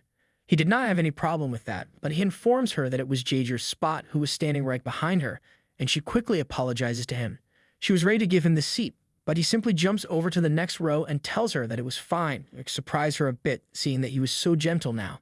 However, he was staring at Corin with burning eyes, while he, on the other hand, had no idea why. Not only was he getting closer with the most famous person in the academy, Senior Potato Mariette, and the incredibly cute but terrifying demon tribe girl Hora, he was now even friends with the granddaughter of the Sword Emperor, and it made Jager very jealous. Just then, Professor Firmek comes inside to start his class. He informed everyone that they were going to start with a group project, and judging from the students' expressions, nobody seemed to like group projects. But he tells them that it would all be helpful. He assures them that since they were in the night faculty, he wouldn't be assigning any difficult math or something like raising corpses, as the magic faculty professors might. Then he was had to explain the project to them by using magic that made all the papers in front of him float in the air and align to show the details. He reveals that the topic of this group project was spearmanship. Alicia looks at Corin, saying that this would be an easy task for him. However, he could not understand why Firmek chose this topic because in his last life it was boxing. Firmek Damon was a boxer himself, and he was represented by range adjustments and dash, as well as his specialty, shadow. He was also a first-ranked knight from the North's Virtue Academy, and he was famous for the rune magic that was engraved on his gauntlet. Seeing that he was suddenly teaching about spearmanship and was even staring at him, Corin had a feeling that he was trying to test him out. Professor Firmek explains to them that this group project involved choosing and researching a specific type of spearmanship, and then they would have time to demonstrate the different techniques of spearmanship. One student pointed out that this project would favor students who were already spear users, and he admitted that was true. So that's why he was going to take that into account in his evaluation as well by adjusting the assessment criteria and offering bonus points. The groups were going to consist of 4 members, and it was going to be random. Corin remembers that group projects were mainly done in order to foster and evaluate student cooperation with one another. However, he also knew that in reality, the hardest worker loses, and it was just a merciless game of chicken. Group projects with those who had no idea what they were doing, who just wanted a free ride, or whose grandparents passed away. Corin had experienced all these sorts of scenarios within his 4 years of being a physical education major in university and 3 years at the academy. However, this time was going to be different because he now had Jaeger, Alicia, and Hwarin in his group. Jaeger was a 3rd-ranked knight whose physical abilities were in the upper rank, and he was actually good at doing what he was told while also having decent judgment. Alicia was, of course, already a swordsmanship prodigy and incredibly strong, so he was sure she would easily be able to learn physical things. As for Hwarin, although her attitude was a little rough, she was also very hardworking as she always seemed to be concentrating in class. Since his group members were all strong and hardworking people, it was time for him to say goodbye to his painful past. He informs them that for the next 3 hours, he will be teaching them all about theory and attributes in the training room. However, it turns out not everything was going as easygoing as he had thought. He and Jaeger discussed that they had been using the training room for 2 months, and it was made from high-density, shock-absorbing material, which was not all cheap. But still, the training room was completely destroyed by a single punch from Hwarin as she was practicing with Alicia. He had simply asked her to have a light sparring session with Alicia so that they could understand spearmanship, but she went ahead and wrecked everything, and this lunatic was not even feeling bad about it. Obviously, they were kicked out of the training room immediately, and they had no place to practice anymore. So on a Sunday, they all go to a church to have a meeting regarding their group assignment. He asks Jaeger and Alicia to share their thoughts, and she starts off by apologizing to him for the other day as she was not really good at controlling her power. She also adds that his spearmanship was so perfect that even though she just copied his movements, it made her feel like she had become a true spearman, and he gives her all the credit for that since she simply had good eyes. As for Jaeger, he wasn't very confident with a long weapon yet, and with the returning heaven technique that he taught him, he was still struggling to properly execute that unique spin and could not seem to find the right path. He motivates him by saying that he was doing well, and as long as he learns a couple more moves, his handling would also get more diversified. Lastly, he asks Hwarin about her progress, but she offers them something to eat first. She was doing volunteer work in this church, but on the weekend, the service was mandatory, so she was pretty much forced to attend. Corin remembered that she was training to be a nun with the Protestants, but she tells them that she was not doing it because she wanted to. Still, while she was at it, he advised her to read the scripture, as there was always something to learn from the stories of those called the saint and the saintess. Even though Catholic churches seemed to have outdated views, he recalled that the teachings often talked about the same thing, and that was love. A person should always love others and be loved. Alicia comments that it was a very nice teaching because love was always important, while Hwarin did not seem to care. Putting that aside, Corin then asks her if she understood why they failed the other day, and she bluntly responds that it was because all 3 of them were too weak. Since they were so weak, the moment she tried to put even a little bit of strength in, they broke, and she believed that even if they kept on practicing, the weak would be weak and the strong would be strong. Corin gets up and tells her that she was not wrong about that. However, he points out that that was a sentiment only those who were truly strong could express. He challenges her that in 1 minute, he would make her kneel and bets that if he succeeds, she will pay for dinner. Without any hesitation, Hwarin agrees and states that she did not need a reward for winning because something was going to break.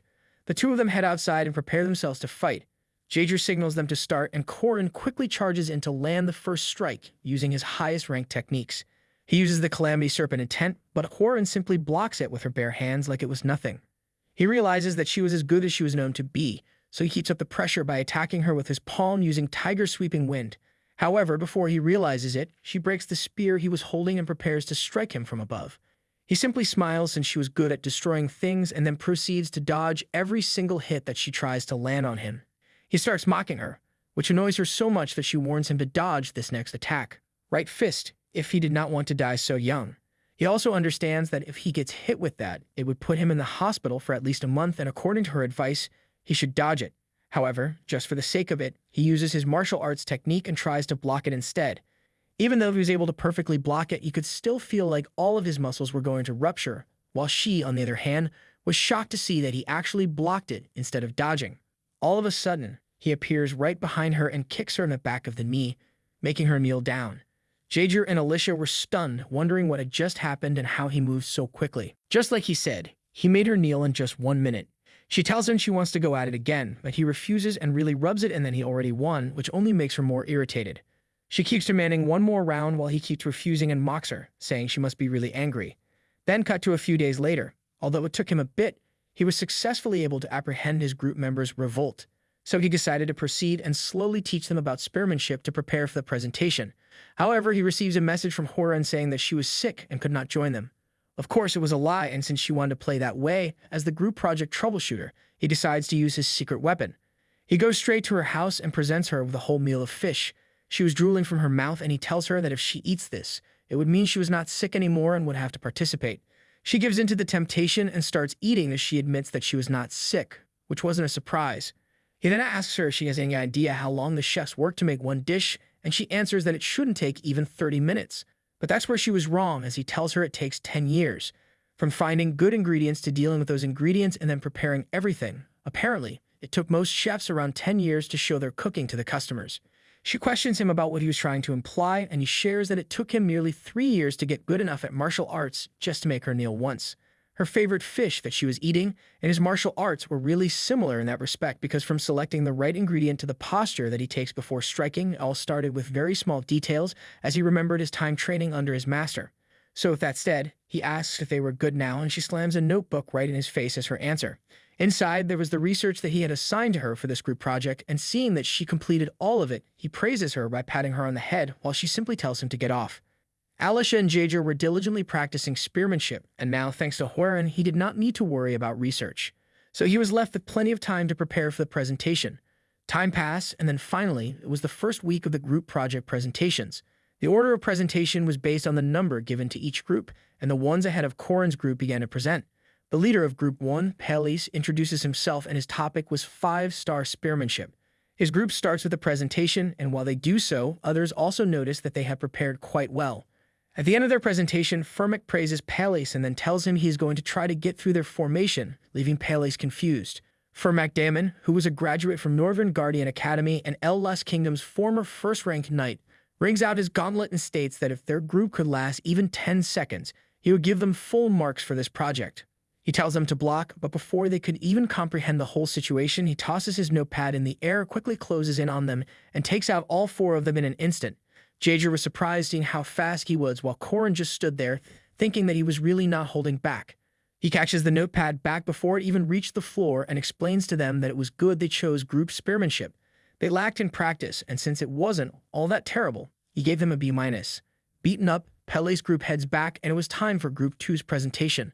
While the students began to discuss that they should just give up because there was no way they could fight against Professor Firmac, the next group takes the stage. Their leader loudly starts explaining that they chose the deadly spearmanship of the North, 9 deadly dragons, and continues to go into details.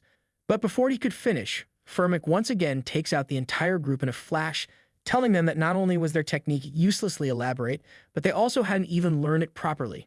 Next up was Group 3, and it was Corin's group who was excited to go. He explains that they were going to showcase 8 trigram spearmanships, Lan Na Jia, and they begin their demonstration. Jaeger starts off by using Lan, which was for deflecting incoming attacks. Alicia uses Na, which was for pushing down the opponent's weapon. And then Horan uses Jia, which was for stabbing the unguarded opponent.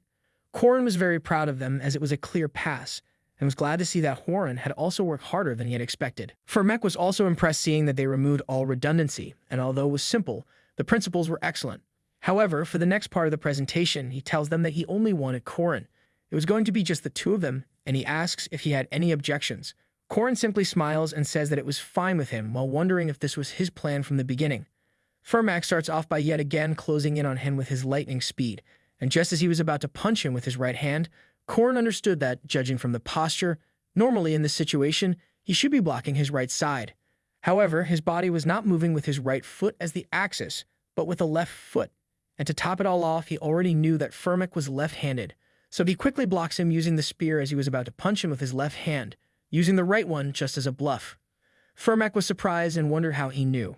The students from the previous groups were also shocked seeing that Firmic's movement and speed were completely different than when they faced him, and on top of that, a mere 5th-ranked knight was keeping up with him. Furmak starts thinking if this meant Korin had already ascended the level of a student. But more importantly, as he prepared to punch him, he wanted to see the real thing, not just the basics that he was using right now, but that specific spearmanship. He attacked him while he was simply standing still, and then suddenly, such a huge impact occurred from his fist that the whole room began to shake, leaving his whole group stunned and worried. As the dust settles, it turns out Korin was just standing still, and Furmak had also stopped inches away from hitting him. The professor questions him why he did not move, and he simply answers that 10 seconds had passed. He knew very well that the professor must be suspicious because he was only using his right arm until now and was trying to show that he was right-handed. However, his response when he blocked him was due to the fact that he already knew he was left-handed. Furmak turns around and states that when it comes to secret arts, many people blindly choose only elaborate techniques, but the basics that Group 3 just showed were the true secret arts. Hence, he gives his group an A+, and the 4 of them start celebrating. But then, Furmak interrupts and asks him if later he could see him for a moment. He assures him that there was no need to feel pressured, as he just wanted to have a casual one-on-one meeting with him.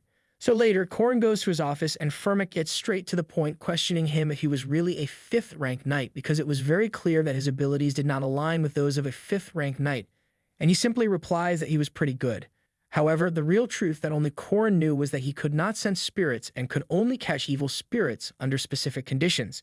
That's why he could not even catch a 5th-rank evil ghost. Furmak then informs him that the professors of the Knight faculty recently debated about him, and they had decided that he needed to be reevaluated. He was going to be assigned several missions, and on the basis of the results, his rank would be reassessed. The highest rank mission allowed was his semi-first rank. Hearing that, he felt that going up in rank was not a bad idea because the pay was more, and then he would be able to get more choices in choosing missions, even having the freedom to choose the high-ranking missions that he wanted to. If he were a normal player, usually this was a right that he would only be able to get after becoming a 2nd year. So he decides to use this opportunity and accepts the rank reassessment test. Furmak explains to him that he needed to complete 2 missions involving semi-first rank monsters and evil spirits, all on his own of course. And currently, there were 4 semi-first rank raid missions available at the Guardian Association, 2 of which were monster missions and the other 2 were evil spirit missions. He also understood that they wanted him to capture 1 monster and 1 evil spirit. He actually gets a bit nervous as Furmak tells him to choose his missions. Later, he heads into the forest along with instructor Heyman, and seeing that it was quite foggy, Heyman shares with him that when he was younger, he used to venture a lot into the fog to find the nests of monsters. Korin says to him that this mission won't be that boring if he could tell him some of his heroic stories, and Heyman does not mind at all as he starts talking about what happened to him in the West. After finishing the stories, the 2 of them discuss the mission. The semi-first rank monster he was hunting was the twin-headed ogre located in the city's western mountain, and he asks Heyman why it was evaluated as a semi-first rank even though it was usually considered a first-rank monster. And he explains that it was because this beast was not an adult yet. However, it was raising some long hounds and a few hunting dogs as well. So Korin tells him they should not even think of doing a frontal assault, and Heyman fully agrees, further saying that being his guardian, he wasn't there to just see his strength. He was going to evaluate everything about him. They finally reached the city's western mountains, where the cave that the twin-headed ogre inhabits was. Neither instructor Heyman nor the association staff who had come along just in case were going to help him out during this mission. They were only there to do something if the situation became truly dangerous for him. But if that happened, it would also mean his rank test was screwed. Heyman asks him to report the results of his analysis of the area, and he explains that, judging from the surrounding footprints, there were signs of both the ogre and long hounds traveling together. So this much was clear that they were cohabiting. It also seemed there were 3 long hounds, and Heyman points out that there were footsteps of only 2 4-footed animals following the ogre's steps, and he replies that one seemed to be a female and pregnant. Heyman asks him to explain, and he shows them that other than the footsteps, there were some traces of a beast being dragged, which could mean that the hunted beast wasn't eaten all on the spot and was being dragged over.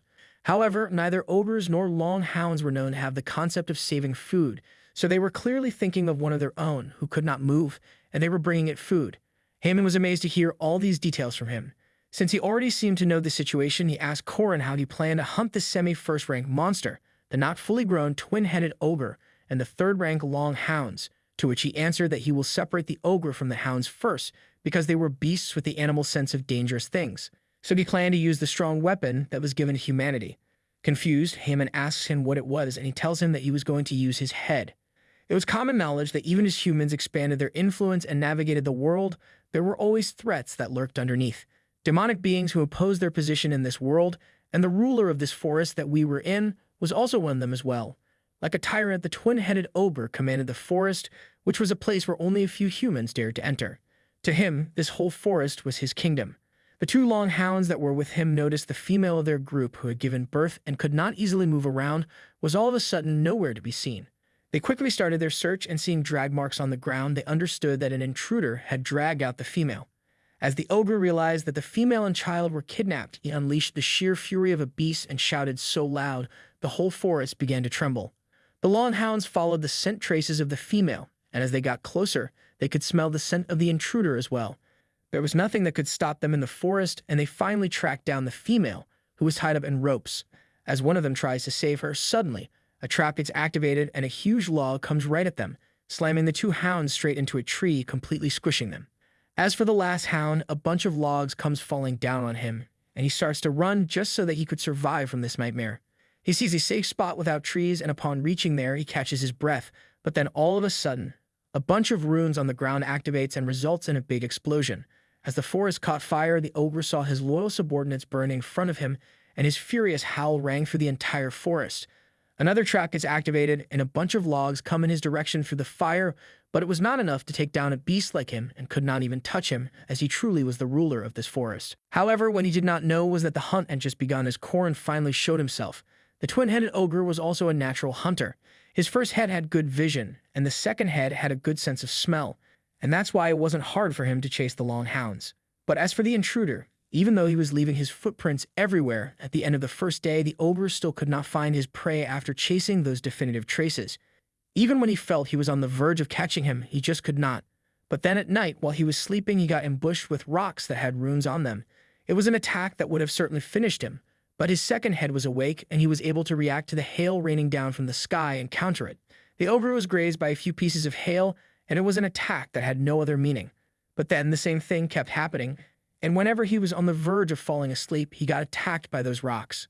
After experiencing it a few times, he decided to ignore it, but then rocks on fire flew near him and started to burn everything. In the morning, the prey continued to leave traces but never showed himself, and in the end, the ogre failed to find anything. Just like that, 3 days passed, and the king finally realized that he was being hunted. Now that he was no longer a hunter, only grief and fury remained.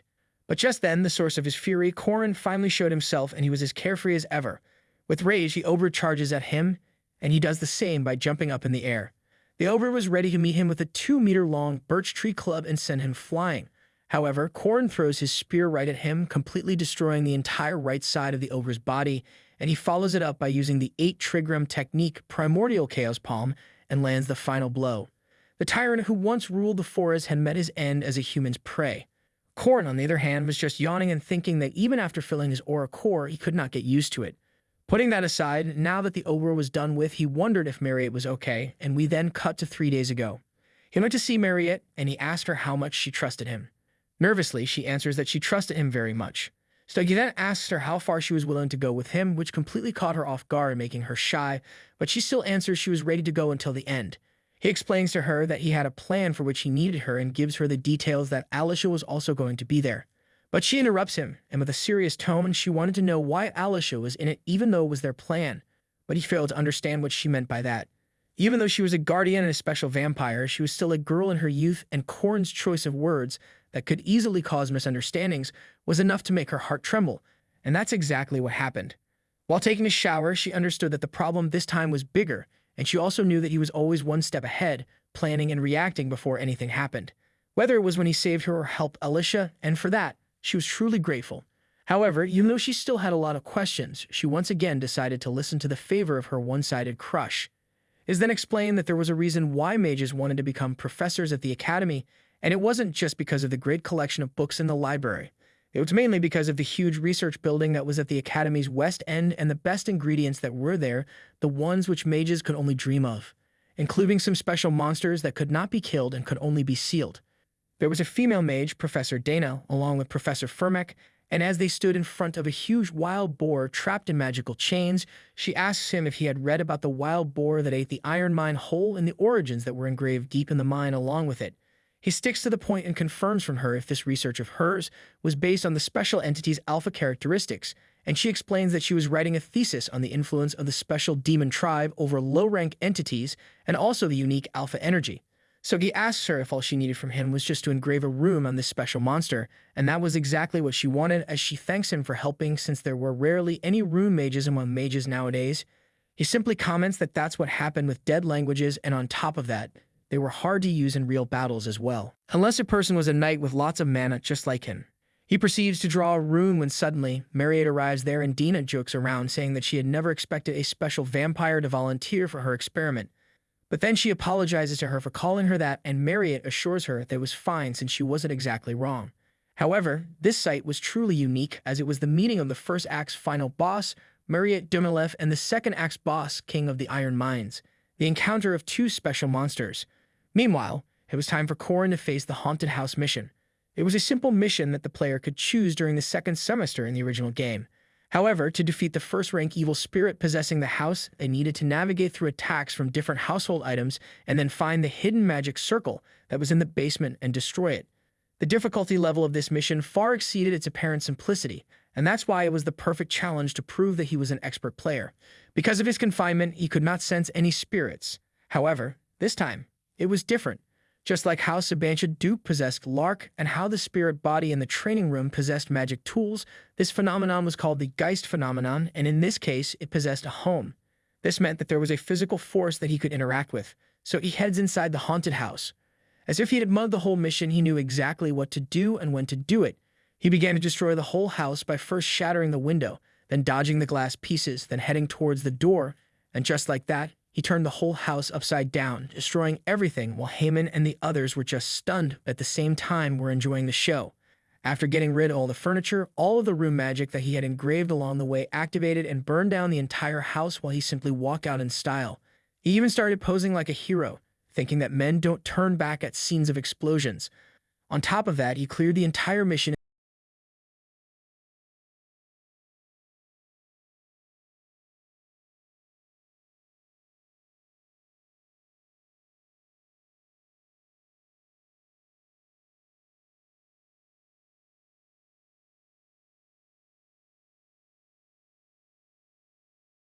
to be a semi-first rank, and he was really proud of him.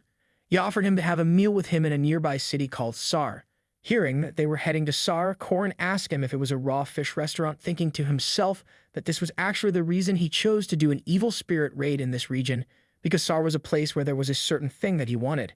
Heyman laughed as he was glad to see he liked raw fish as well, and the two of them headed out while Corin looked back and saw Dioku was still following him, just like he instructed him to.